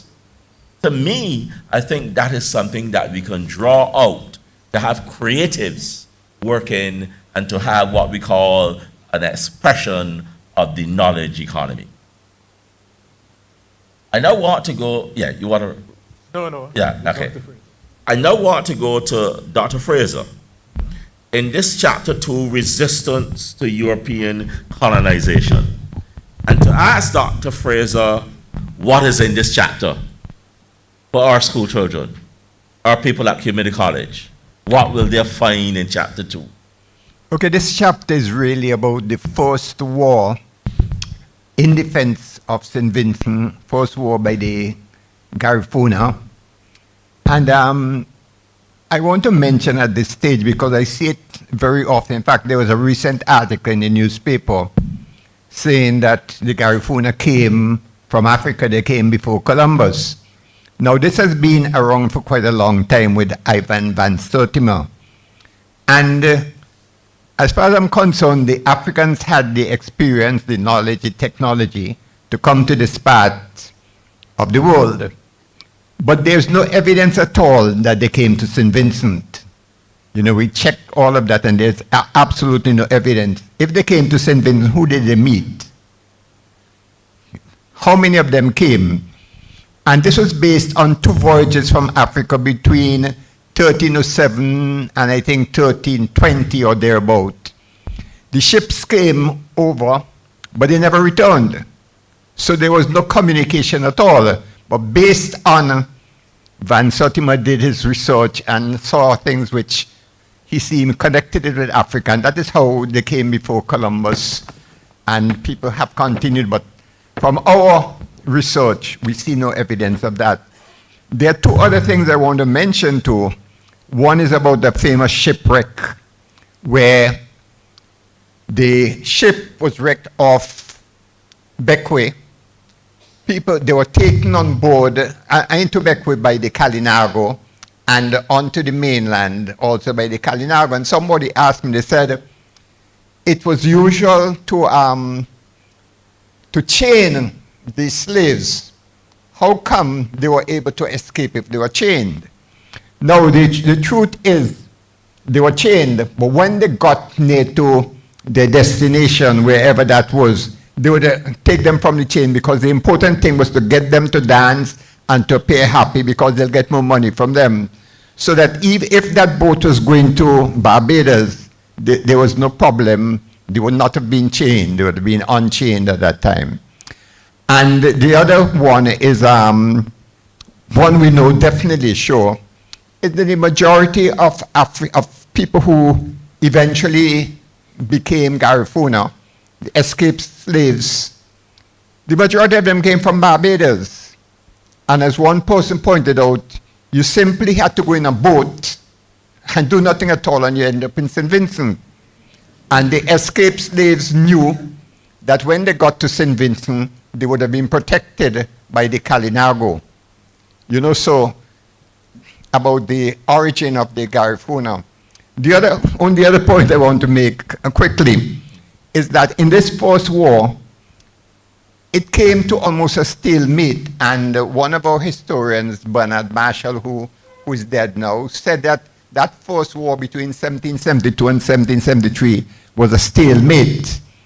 And one wonders, how were these people able to struggle against people with advanced technology? And so I just want to mention here the strategies used by the Garifuna and the Kalinago. And it's from a visitor, a French missionary, who described the fighting strategies of the Caribs. And I just want to read this to you shortly. They will cover themselves with leaves and branches from head to foot, or hide behind a ballister leaf, only making a small hole in it for their eyes.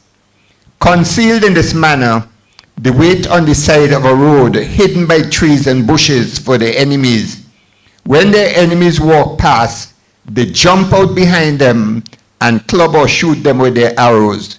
As soon as they have done this, they throw themselves flat on the ground and wriggle under the bushes, where they hide themselves like hares in a thicket. One of the first examples, perhaps, of guerrilla warfare. And just a final point I want to make is that the British, one of the things they had against people like Chateaubriand, which is a question that one has to ask about Chateaubriand engaging in this duel. The British were frustrated that these people never came and would fight them. They would always be in the bush and so on. So that was part of their strategy, which accounted for what happened in 1770, and in fact what accounted for what happened after. Yeah, Adrian, you speak like you were kind of to show your excellency, give you all those things about tactics and warfare. Well done. Now, I see this as a fascinating story. A story of resistance, conflict, peace treaties, English raid of 1688, Garifuna guerrilla warfare.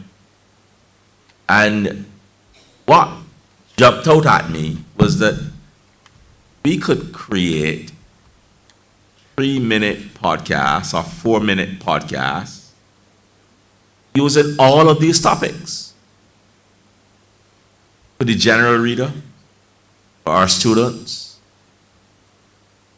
We could also go further to create 30-minute documentaries on this war of resistance. I see also a play for the stage, actors and actresses up here. And I also see a museum exhibition out of all of this. What I'm saying here is that we can pull out strands to get the creative economy at work. So that's chapter 2. We're going to now go back to Cleve for chapter 3, which is on war, genocide, and the destruction of the Garifuna sovereignty. Yeah, well, Adrian just spoke like he's a master of war. Now, in this chapter, we have some innovations. If you notice, it says the Second War for Sovereignty.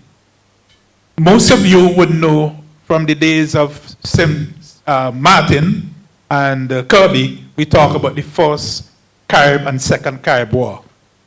thanks to my colleagues, Dr. Fraser, Dr. Denny, and Dr. Thomas, who is not here, they have agreed that we would restyle these as the wars for sovereignty.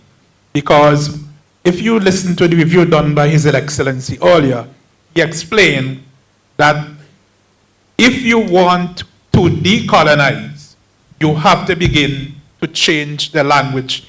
You have to dig deep into the philosophy of how colonial writers wrote.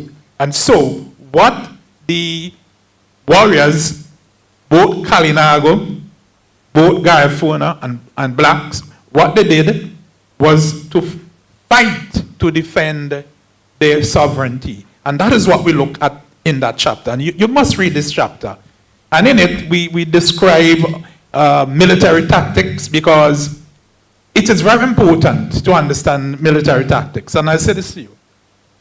In Barbados, Dr. Carter is head of what you call the Constant Carmichael Project, which is a massive project. Hope we could go on for St. Vincent. We have $1 million from the Mellon Foundation. I'm a co-investigator. And one of the things we've been looking at is the topography in the St. Philip area during the 1860s. And in St. Vincent and the Grenadines, you cannot understand the battles between the indigenous people, the Kalinago, Garifuna, about slave resistance unless you understand the terrain. And I will give you a bit going forward to say that we are looking at 1862.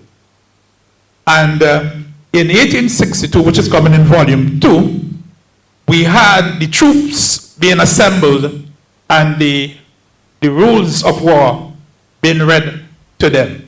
And for those of you who don't know military tactics, when you bring soldiers together, the first thing you do is you are preparing them for war. And finally, Dr. Denny, that famous quotation, we have suspended the rules of war. Well, what that means is that when you are in combat, okay, even though it is war, it doesn't mean that you could simply go about and do indiscriminate destruction. For instance, you can't kill babies. You can't go on mass rape. You can't murder prisoners. You can't do any of these things. They stand outside the rules of war. Because at some point, the war should end. And when the war ends, one expects that all the combatants retain their humanity and they return to each other's countries or camps. And hence, you have to treat all of the combatants as human beings. If you suspend the rules of war, you're saying that this group of human beings are in fact not human beings. We can do anything to them. Okay? And so in the context of the wars that we see being fought between the Garifuna and the Kalinago against the British said from the very, very beginning that they're really not human beings, and we do not have to treat them the way we treat other combatants on the battlefield. I want to make one more point, because this is actually quite important, or perhaps two. When we look at the combat culture and combat history of the indigenous peoples against the Europeans, we have to recognize that they will engage in a 300 years war. Okay. That from the 1500s, we have indigenous Vincentians leaving St. Vincent, heading up towards Puerto Rico, engaging the Spanish in combat in Puerto Rico, and returning to St. Vincent. It means that as our Governor General read, that they understood that there was a pan-Caribbean consciousness, that they realized themselves to be part of a broader mix, and that what we have were intruders coming from outside the region, constituting a threat to all within the region. Okay. Now, Dr. Scott and Dr. Fraser have spoken about sovereignty. Okay, and the chapter is entitled, chapter 3, is it? Yeah. Can you? Yeah. Okay. Now, sovereignty. This notion of sovereignty, we have to understand what it means. It means that the land belongs to us. It means that no one can make a claim on the land. It means that we have the right to defend it to the death if necessary. It means we decide who are the insiders and who are the outsiders. Okay. In other words, the land has a sacredness, a value in and of itself. The land gives us identity.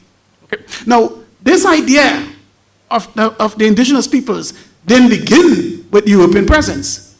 It began before they arrived. As chapter 1 demonstrates, this notion of what the Governor General referred to as a paradisal world that the indigenous peoples had occupied for thousands of years. One of the things that it also meant, okay, is that they would develop an indigenous idea of sovereignty.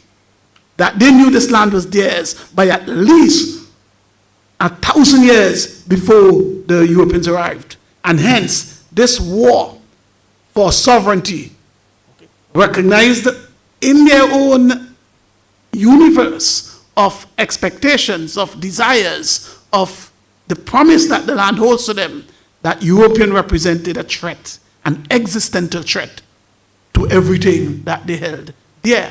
And so, when we are looking at that combat culture, the combat culture is designed to protect sovereignty, but that understanding emerged from the very beginning of European penetration. This was a 300 years war. It didn't begin in 1800. It didn't begin in 1700. It began from almost the very first presence of European intrusion into the region. So just one more point. St. Vincent is special because we were the last place of combat for indigenous independence. We fell last. Everyone fell before us. Remember that. Thank you. Still on the chapter, war, genocide, destruction of Garifuna sovereignty, I am seeing three significant assets coming out. And I want to challenge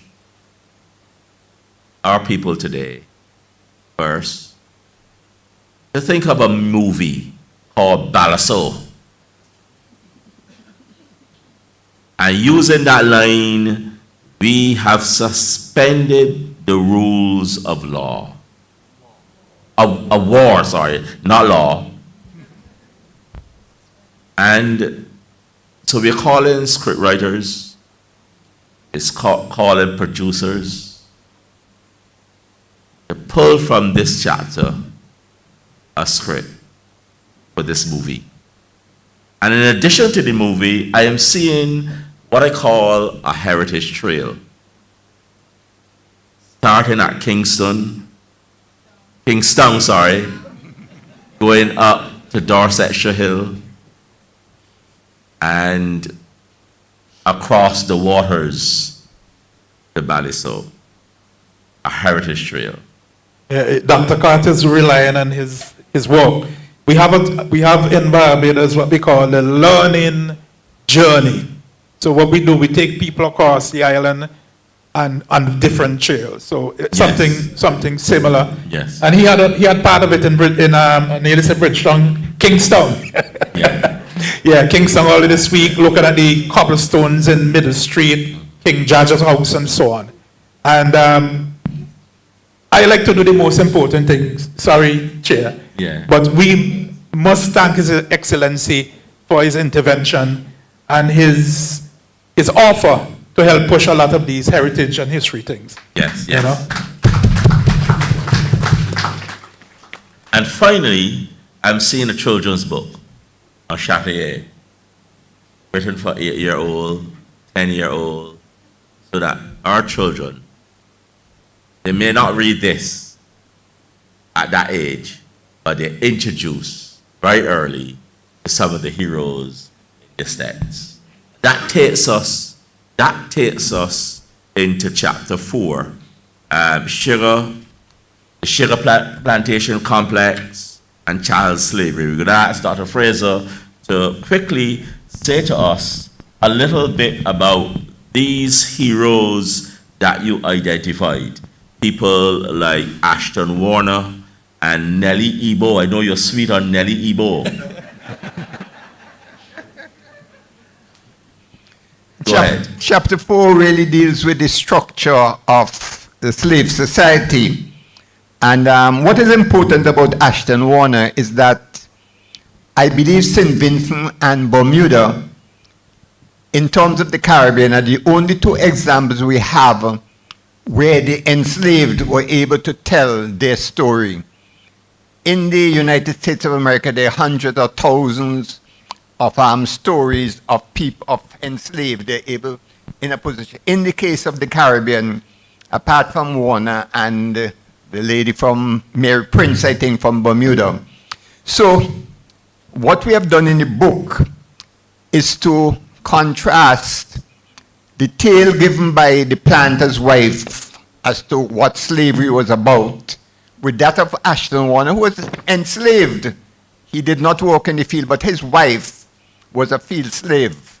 And he knew what was taking place. So we were able to do that and to show that what this lady was writing about was really an attempt, an apology for slavery. The question of Nelly Boo from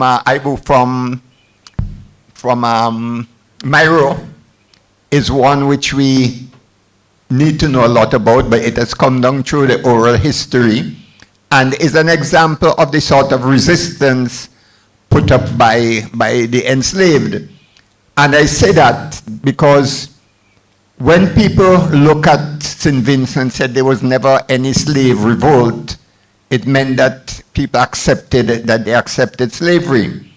But when we look at the resistance by the enslaved, and I just want to look at some of them, this is how they resisted: killing the livestock, plunder, sabotage, refusing to work, pretending to be sick. In fact, there was the disturbance in 1833 where you had about 30 or 40 of the enslaved going to the hospital, that is the estate hospital, saying that they were sick. 30 or 40 of them, and that kept going on. Then there was a situation where people turned up late to work, and one of the excuses was it was too cold, you know. And you have even infanticide where people were killing their children. We have an example of that. Pretending to be stupid. And I think there's a term, the quashy thing, where you pretend you didn't understand what they're saying because you're stupid. And the Europeans use that to describe these people, not knowing that it was an attempt by them to resist what was going on. And of course, you had the burning of canes, the burning of the plantation sometimes. And the other thing, in song, and we feel that that is where part of the origin of the calypso, where you have this lady, Carmichael, the planter's wife, who said that these people were singing impromptu songs and she didn't understand what they didn't understand what they, and she was very derogatory terms. She was describing them, not realizing that what they were doing was lampooning them, singing against the planter. They didn't understand what they were singing. You know, that is the planters, and they didn't understand what, but these people were actually making fun of the planter. So there are a number of ways in which people resisted. Of course, there could be no more resistance because the planters were well armed. There's the military around, they could call on it at any time. And these people obviously had sense, they know what they were about. And they realized that any attempt to do that meant that they were going to be destroyed. So they found all of these ways, not only to frustrate the planters, but to make some dents into the economy. So I think that is something which we need to bear in mind. The whole question of resistance, that there has been resistance from the very beginning, starting with the Kalinagos, right down to, and in fact, after emancipation, we deal with a lot of that. So I just wanted to point that out because I think it's important that we have an understanding of what these people were about, that is the enslaved. And that is a major theme within that syllabus and the Cape syllabus. So I hope our children are listening, because those are areas that you can easily pick up out of this book. Now, finally, we go to chapter 5. And we're going to ask Cleve to come back to chapter 5. Finally, there's a conclusion too. Well, yes. Well, we can ask you to do the conclusion as well, or Dr. Denny? You do the conclusion? Go ahead. Chapter 5 is called Freedom and Unfreedom. And the term unfreedom, Dr. Denny drilled us to use the term unfreedom. Dr. Denny, you want to explain term unfreedom? Well, as the Governor General read, we have to conceive of freedom as a continuum. On the one hand, you have, from the perspective of the planter class, absolute power to do as they wish. And on the other hand, at the other extreme, you have this idea that you have no capacity to have control over your lives. But somewhere in the middle, okay, among the different groups of people whom we have in the slave society that is constructed in St. Vincent, you have a range of capabilities, a kind of capacity to act, the level of agency. Okay, and so if you are, for example, a member of the, let's say Garifuna, though the British did not use that term, okay, the British would use the term Carib. We have not been particularly careful over the use of such language, if only because the term Black Carib is really a vocabulary of genocide that the British employed to distinguish between those who they're going to kick out of St. Vincent and those who are going to allow to remain. But if you were allowed to remain, you were supposedly free. But what kind of freedom did you have? You couldn't vote. You didn't have access to any jobs easily. You were confined to specific geographies. You were essentially in exile within your own country. And so what kind of freedom is that? That is a freedom entirely different from the freedom which the planter class themselves enjoyed. So when we speak of freedom as a continuum, of freedom and unfreedom, it is to recognize that of the different social groups living in St. Vincent and the Grenadines, not all of them had the same level of rights, and some of them had absolute burdens. And hence, freedom and unfreedom seeks to capture that kind of nuanced understanding of the different places occupied by the different social groups within St. Vincent and the Grenadines. I'll give you some examples, and these examples are in the book, and that is why you must buy the book. It's only $60. $60. $60 for tonight. After tonight, it will cost a lot more, right? Now, in St. Vincent and the Grenadines, freedom meant to work where and when you felt like. So, starting immediately after the ending of slavery, most formerly enslaved worked for 2 to 3 days on the plantation. And to force people to work continually, they came up with a rule: if you work one day, you work a whole month, and therefore you have to wait till the end of the month to get paid. Secondly, freedom meant to have your own provision ground. And so, if you all know St. Vincent, the mountains, I don't know if they have anybody whose family don't have lands up in the mountains still. That is where we had to come up with this thing to give people lands and so on. Now, final example. Slavery has ended, there's a fete, there's a dance, and Brian Alexander do like this. Imagine it is Brian. So this man is Brian, right? But just imagine Brian is a bit taller.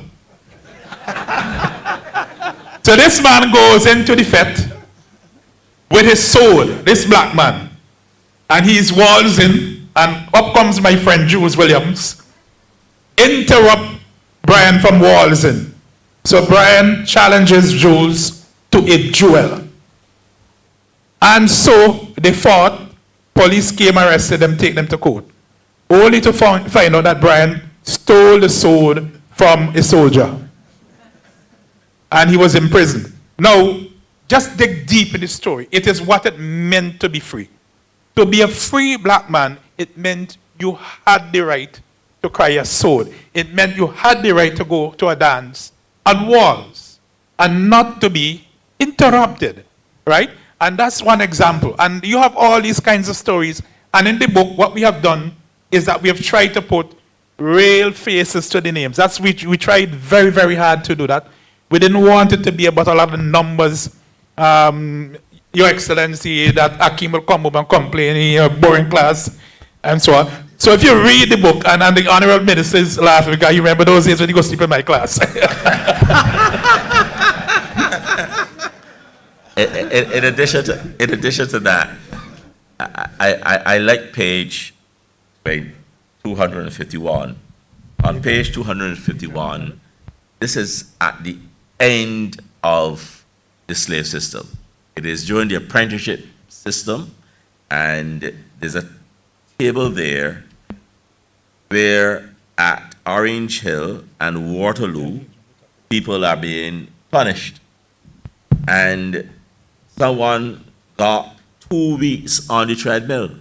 Now, this is the treadmill here on page 226, where you are up there, and treading this mill for at least 15 minutes. And it is said that even pregnant women were forced to tread the mill. Now, how do you manage 2 weeks on the treadmill? That is real brutality. And it makes the point, I think the book makes the point very well, and gives the ammunition that lawyers and agitators and enthusiasts could use to strengthen the case for reparations for genocide and chattel slavery. This, in my view, is utter brutality. And I think that this is good ammunition to make that case of reparations for these atrocities.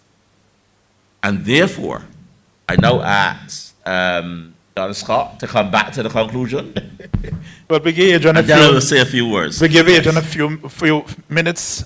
Adrian, name appears on the book, he keeps saying, because alphabetically. But we have Adrian as the dean of our faculty. So Adrian, a few words, and then I'll deal with the conclusion. Yes. I am not the dean. No, I mean, we worked as a team, and we were able to share experiences, use the individual research we are doing. And what is important about this, we analyze things and we came to certain conclusions, so that what you have in the book is really a product of 3 persons, who really came together. So the team effort is the one that I would emphasize in this. I mean, we started out sometimes not knowing a lot about each other in terms of the work we were doing. But over the years, we just got to understand each other, and what you have here came out of that particular process. Jenny? Okay, go ahead. Let me make one more point. When we were speaking about resistance of enslaved people in St. Vincent, and maybe 2 points. Nellie Ibo was mentioned earlier, but perhaps we should have elaborated a bit more on Nellie, because this is an enslaved woman who killed a planter, who killed an enslaver. Okay, and she didn't do it alone. She had assistance of what more? About 5 more? 4 men. And women. Okay. And she was hanged. Okay. And the 5 more women were also hanged. Is it 5? Yes. They just hanged these women. Okay.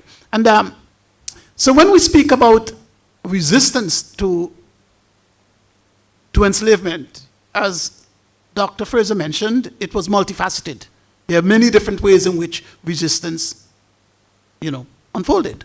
But of course, the highest measurement, the greatest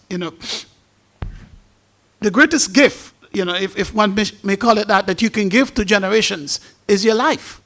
And these women gave their lives in defense of the dignity of freedom. And so,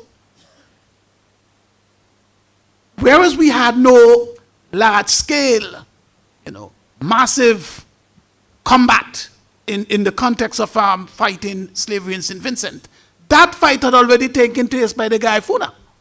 Okay, and so we need to understand that that St. Vincent's transformation from a society with slaves into a slave society was built upon the genocide exercise against the Garifuna. That was war. That was unrelenting war. And so when slavery arrived as a slave society in St. Vincent, we had the most militarized slave society across the entire Caribbean. It's not that these guys had the militaries waiting to help them fight. The planters themselves had fought. So these were soldiers. And in fact, many of them were rewarded with lands on the basis of having engaged in combat. And sometimes we have conflicts among themselves over who gets what. Because once the Garifuna had been defeated, then of course these guys are now fighting hard to seize control of the land. So we have to understand that in the context of the resistance that unfolded in St. Vincent, we have to see it as a single story. That first we have the Kalinago, then we have the Garifuna, then it would be followed by enslaved Africans. And in volume 2, of course, we'll have the descendants of the enslaved, or those who were previously enslaved but are now free, continuing this battle for dignity and freedom in St. Vincent and the Grenadines. This text constitutes the first effort in the history of writing about St. Vincent where we conceive of our story as a single story.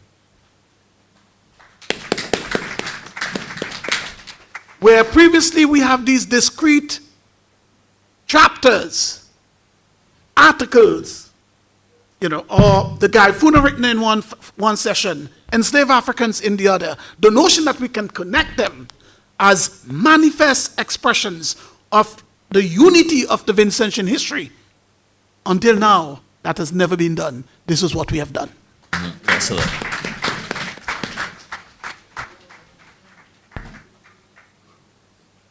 Okay. Now, in the conclusion, the central point is St. Vincent and the Grenadines was not a backwater of empire. Many people think that St. Vincent and the Grenadines was not important. When they read the book, you're going to see how this multi-island state was connected to Barbados, to Antigua, to St. Lucia, Martinique, Guadeloupe. That's when you read this book. You're reading multiple histories. But you're reading it from the perspective of it. You're going to read about people in Scotland, in England, and so on. Because the important thing is, we were part of the metropole. We are not on the periphery. We were very, very important. And the book explains a lot of things that had their centrality here. Everybody knows about the Botanic Gardens, but you only know about the Botanic Gardens as being old. You read the book, you're going to understand that. Kings Hill Forest Reserve, you're going to understand that. Issues, we in this 21st century, we talk about climate change and all of these things. A lot of that have the genesis here. Read the book, buy the book, it's only $60. For tonight. Right? For make tonight. Make sure you take all the boxes. The Honorable Minister, he went through a lot of trouble to make sure we get all the boxes here, and I'm sure the ministry don't want to carry them back and put them to catch dust. Thank you very much. Thank you. Thank you, Cleve. I just want to conclude by congratulating the authors for an excellent text. I want to congratulate Cleve as well for taking me through Kingstown yesterday. Yeah, and a walking tour. And he started by the courthouse, showed me the cobblestone areas, the red brick buildings, the arches, and I said, what a wonderful asset we have here. And I hope that we will develop this as a walking tour. Yes, a walking tour on a daily basis, having people come, visitors come, and they pay some money as well to have that walking tour done. And I also want to say that in terms of memory, the memory of slavery, we have available the slave registers from 1817 right down to 1834, with all the names of enslaved blacks who lived and worked on these plantations. But here's the thing. We don't see them. We go to the churches, we see the planters, see their names, when they died, etc. I believe that we must see the names of all of these people who worked hard, were tortured, and died. They must not die in vain. We ought to recapture those names and put them up on the same sites where these people work. So I think it's a project that we could take on. So I want to commend this as a gift, a national gift to the people of St. Vincent and the Grenadines. And I also want to say not only that it is a gift, it is an important knowledge product that we could exploit. I thank you.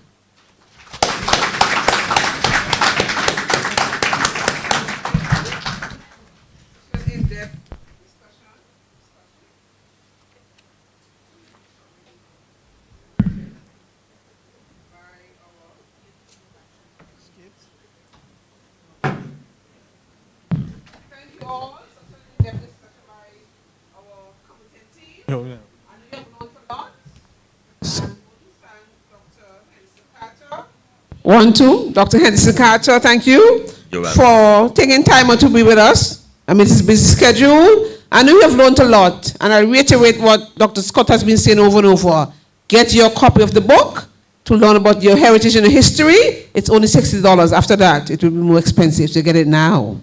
So again, put your hands together for our competent team.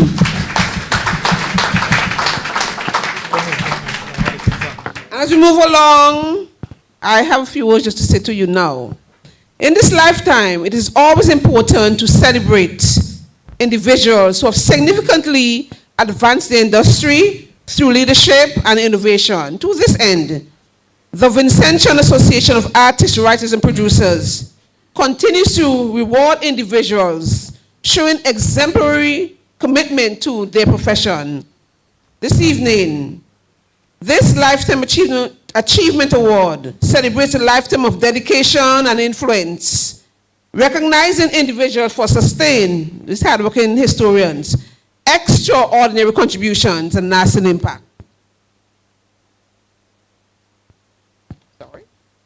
With their field over a long period. This evening, it's an honor to welcome Mama Culture, a lady of class who I will always respect, because it is this lady who in 2002 or thereabouts, she came to the Kittens Government School for PRISPAF, the Primary Schools Performing Arts Festival, and she recognized my worth and she took me straight to Culture. Mama Culture, I love you. But before I get carried away, let's welcome Lady B, Mama Culture, to bestow honor on these hardworking historians. Let's welcome Miss Renee Batiste.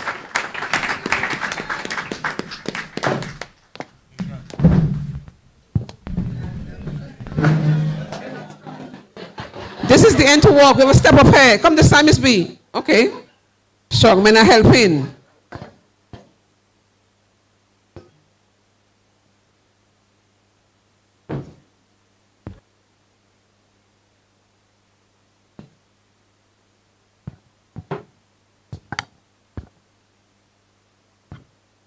Good evening, everyone, Your Excellency,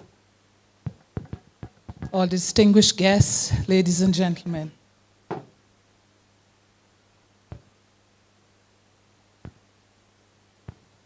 It gives me great pleasure this evening, as president of this Vincentian Association of Artists, Writers, and Producers, to bestow the Lifetime Achievement Award 2026 on Dr. Cleve Scott in recognition of his tireless work of the history and the role of music and religious practices in our nation.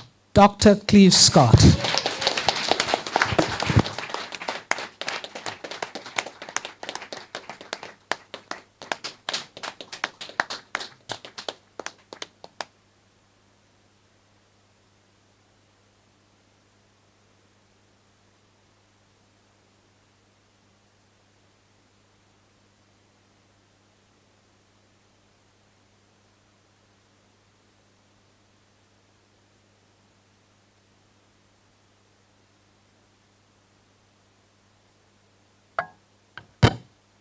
Thank you. The Vincentian Association of Artists, Writers, and Producers bestowed upon Dr. Gary Denny the Lifetime Achievement Award 2026 in recognition of his scholarship in African and Caribbean history with the linkages to our own history and heritage.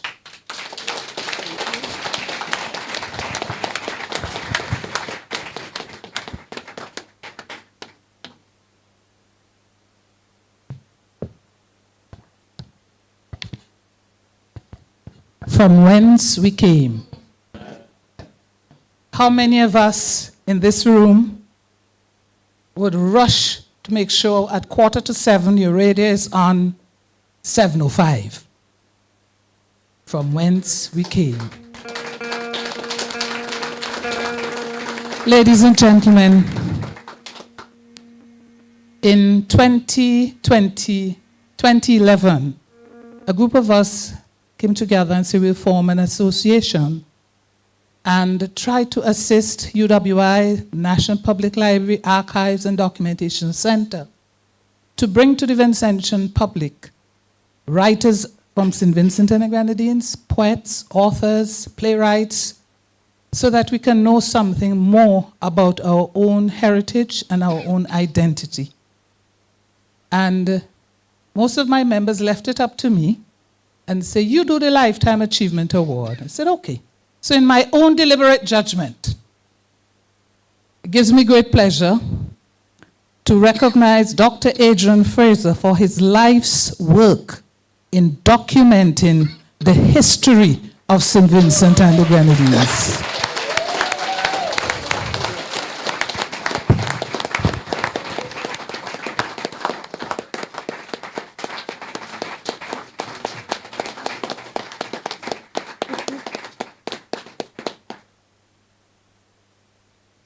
Finally, when you have the time, please do something and give some impetus to our young people.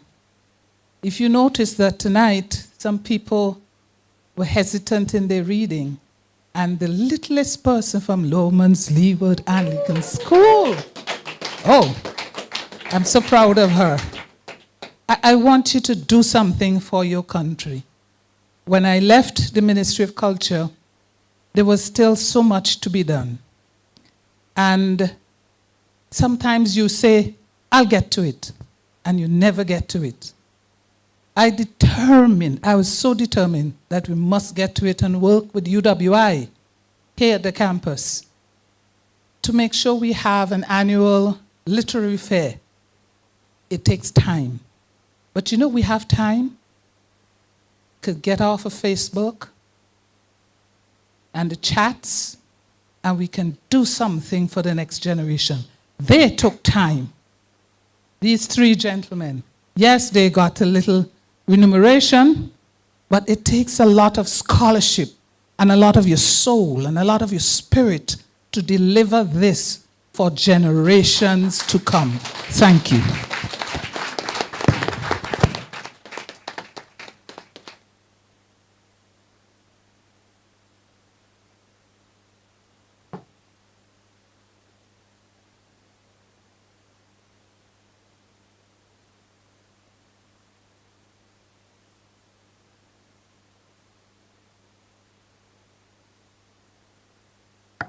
Put your hands together for Ms. Rinberties and for her commitment to giving you your flowers while you're alive. Again, let's recognize our historians.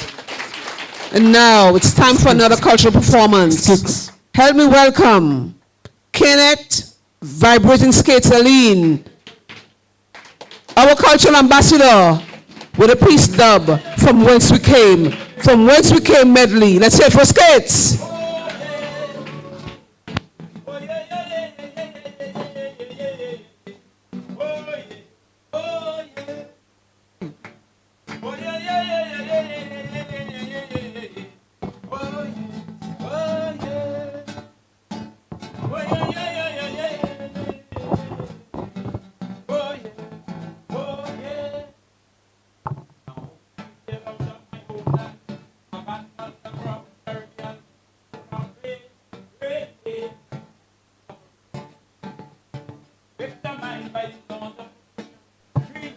I was a human, Garifuna spirit was never, ever broken. With all the hatred, spite, and malicious rumor, good will conquer in my high runa. Oh, what a day of rejoicing. My resistance is now stronger than ever, so tell the adversaries don't run for cover. Satuese, rise up, for the new day is dawning. Garifuna lives, Garifuna lives, Garifuna lives at the heart of our heritage. Garifuna lives, Garifuna lives, Garifuna lives. Let justice be a right, not a privilege. Woo!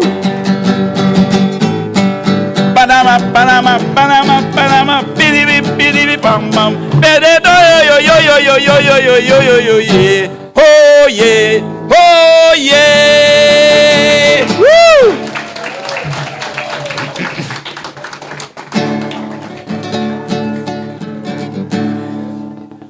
I come from Kingston to challenge them for the crown, 'cause I see no boundaries in my calypso song. Don't treat me as foreigner or throw me outside of criteria, 'cause my heritage is Afro-culture. Remember, my mother was born and bred here in St. Vincent, but me father from Trinidad, that's another reason. Granddaddy from Barbados and grandmama from Tortola. So I see no boundaries between our country. Our faces look familiar. 'Cause when it comes to representation for this country, from whence we came, there is no boundary. Once you're a Vincentian and you have the ability, from whence we came, there is no boundary. 'Cause when taxation strangles the poor man or parliamentarian, confusing the younger ones, I would sing on behalf of everybody. Because I see between me and me, there is no boundary. The bass, dumpy dumpy dum, bibi dibi dumpy dumpy dum, bibi dibi dumpy dumpy dum, bibi bambana. Hey, dumpy dumpy dum, bibi dibi dumpy dumpy dum. Let me hear the bass. Ba da de de de de, do do do de, pam pam pam pa de de da, pam pam pam pa de de da, pam pam pam pa de de pam pam pa da. Yay! Woo! You know, for what's going on these days, you know, sometimes you think you sing a song long time ago. I mean, I don't win the crown with the song way back then. You sing it long time ago and make it relevant today. What's going on in the world today?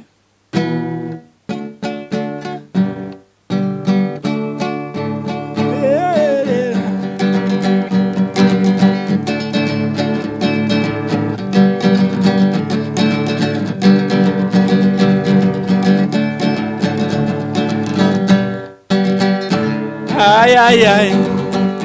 Oy, oy, oy, oy. Ay, ay, ay. Oy, oy, oy, oy. When I say, who now want take heed, retribution coming. Padam pam pam, padam padam. I see they're trying to keep we down, giving their souls away for a penny a pound. If they cheat me and believe they win, all unfair games will be played again. Struggling on the thresholds of poverty, our smiling faces seem to be happy. And while the poor live in desperation, corruption adding more frustration, but the trees in recession for you and me. Tell them deceivers, tell the dictators, tell the false preachers, tell all them noble traitors, tell the newsmongers, tell the backbiters who playing them nasty games. Cakes in. I said the masses will ride again.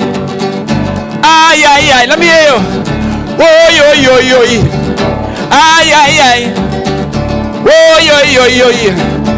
When I say, who no want take heed, retribution coming. Yay! Woo! You having a good time? You must have a good time. Because tonight we're talking history. And that song, Retribution Coming, was from 1983. Yes.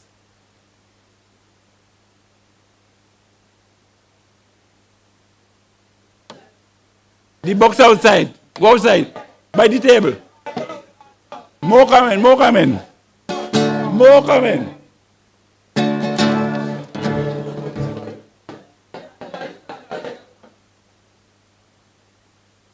This man come into the show, and like he don't really know, this is a good calypso. He better go back through the door. You gone? Yeah, no, boy, don't mess with me. like this is his show. You're getting your chance on stage just now. Yeah, so we're doing a little history. Go from this year to that year. Talk about 1994, from whence we came and all them things. Independence is a milestone in our march to prosperity. Now St. Vincent and the Grenadines have a real nationality. We are a nation of many races and have tried hard to integrate. The strength of so many faces shall be the prospect in our faith. So in this moment of history, tell it in every community, our nation is born, colonialism is gone. This is a time of national freedom, so share love with someone. The 27th dawn of October, our nation is born. One history, one ecstasy, one destiny, for all are we. Hey, hey, hey, hey, hey. Na, na, na, na, na, can't hear you. Stand up now, stand up and hold somebody's hand. Stand up, rise up. You said the numb too long. My people join hand in hand now. Put your differences aside. Get your hearts and souls together. We got to build this nation with pride. Work in harmony with good leaders. Never elect no one here to rule. Then we can feel at home like good comrades. Our people must not be election tools. So in this moment of history, tell it in every community. Sing! Our nation is born. Colonialism is gone. This is a time of national freedom. So share love with someone. The 27th dawn of October, our nation is born. One history, one ecstasy, one destiny, for all are we. Hey, hey, hey, oh, hey, hey. Hey, da, da, da, da, da. Da. Oh, yeah. Woo, woo, woo. Hey, hey. Put your hands together For the entertainer, the crowd motivator, Kenneth, and my blessings, Celine. Hip, hip, hip. Hip, hip, hip. Hip, hip, hip. Bring it on, baby, bring it on. And now, we have presentation of autograph complimentary copies. So when your name is called, you come to the forefront, take center stage, and one of the historians will deliver that book to you. The first presentation, it goes to the Office of the Governor General. Can you take forefront, please? Gigi? Complimentary copy. Thank you for your investment.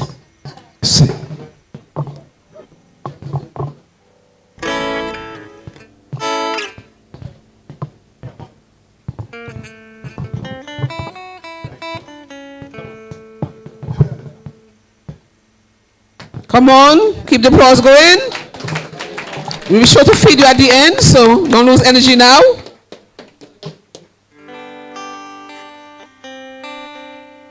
Thank you, Your Excellency. And at this time, I ought to apologize for the absence of our Prime Minister, the Honorable Dr. Godwin Friday, and Deputy Prime Minister, Major Leacock, Sinclair Leacock. They are out of state on official duties. And now, I trust that Minister will take this copy on his behalf. A complimentary copy goes to the Office of the Prime Minister. Can the Foreign Affairs Minister accept this on his behalf? Let's welcome our Minister of Foreign Affairs, Honorable Bramble.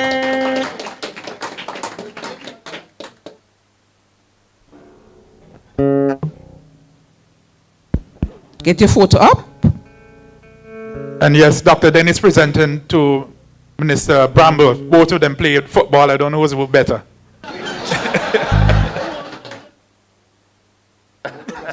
The story start now. He said to add that both of them from bottom tongue.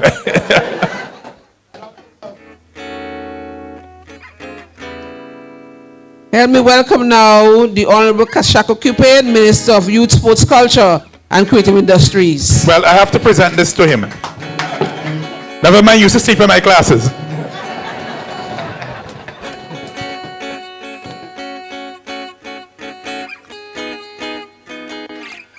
Keep the applause going. Show some appreciation.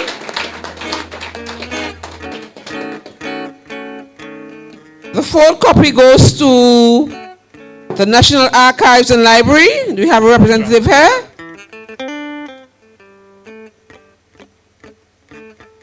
Put your hands together for our hardworking staff member who I met at Carifesta.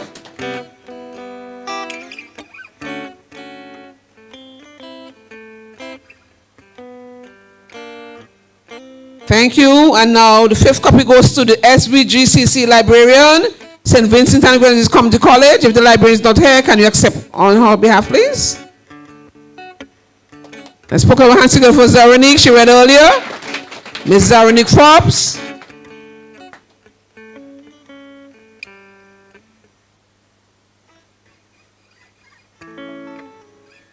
Thank you. The sixth copy goes to NBC Radio. And this is dedicated to the end. And this is because NBC is going to do some of the products that Dr. Carter mentioned, right? Minister? So we'll make some money.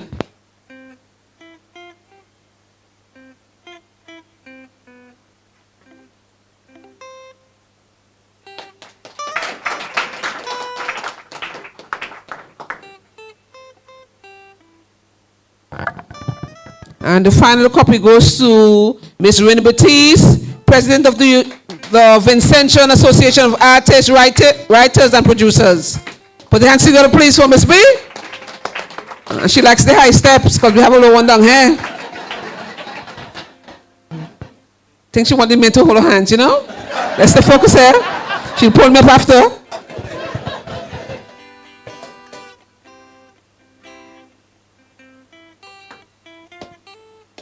Thank you. Keep the applause rolling.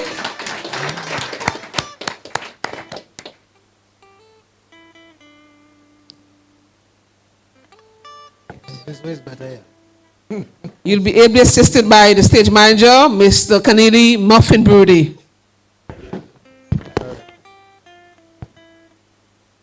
And now all good things must come to an end. It has been a long evening. We kept you entertained. No, the band said the band will play. The band will do their thing. You have to come for a book and have it signed.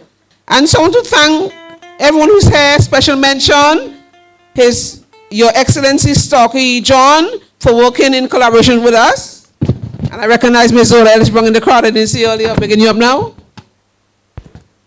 Dr. Henderson Carter for taking time from his busy schedule to be with us. A special clap round of applause for our visiting historian.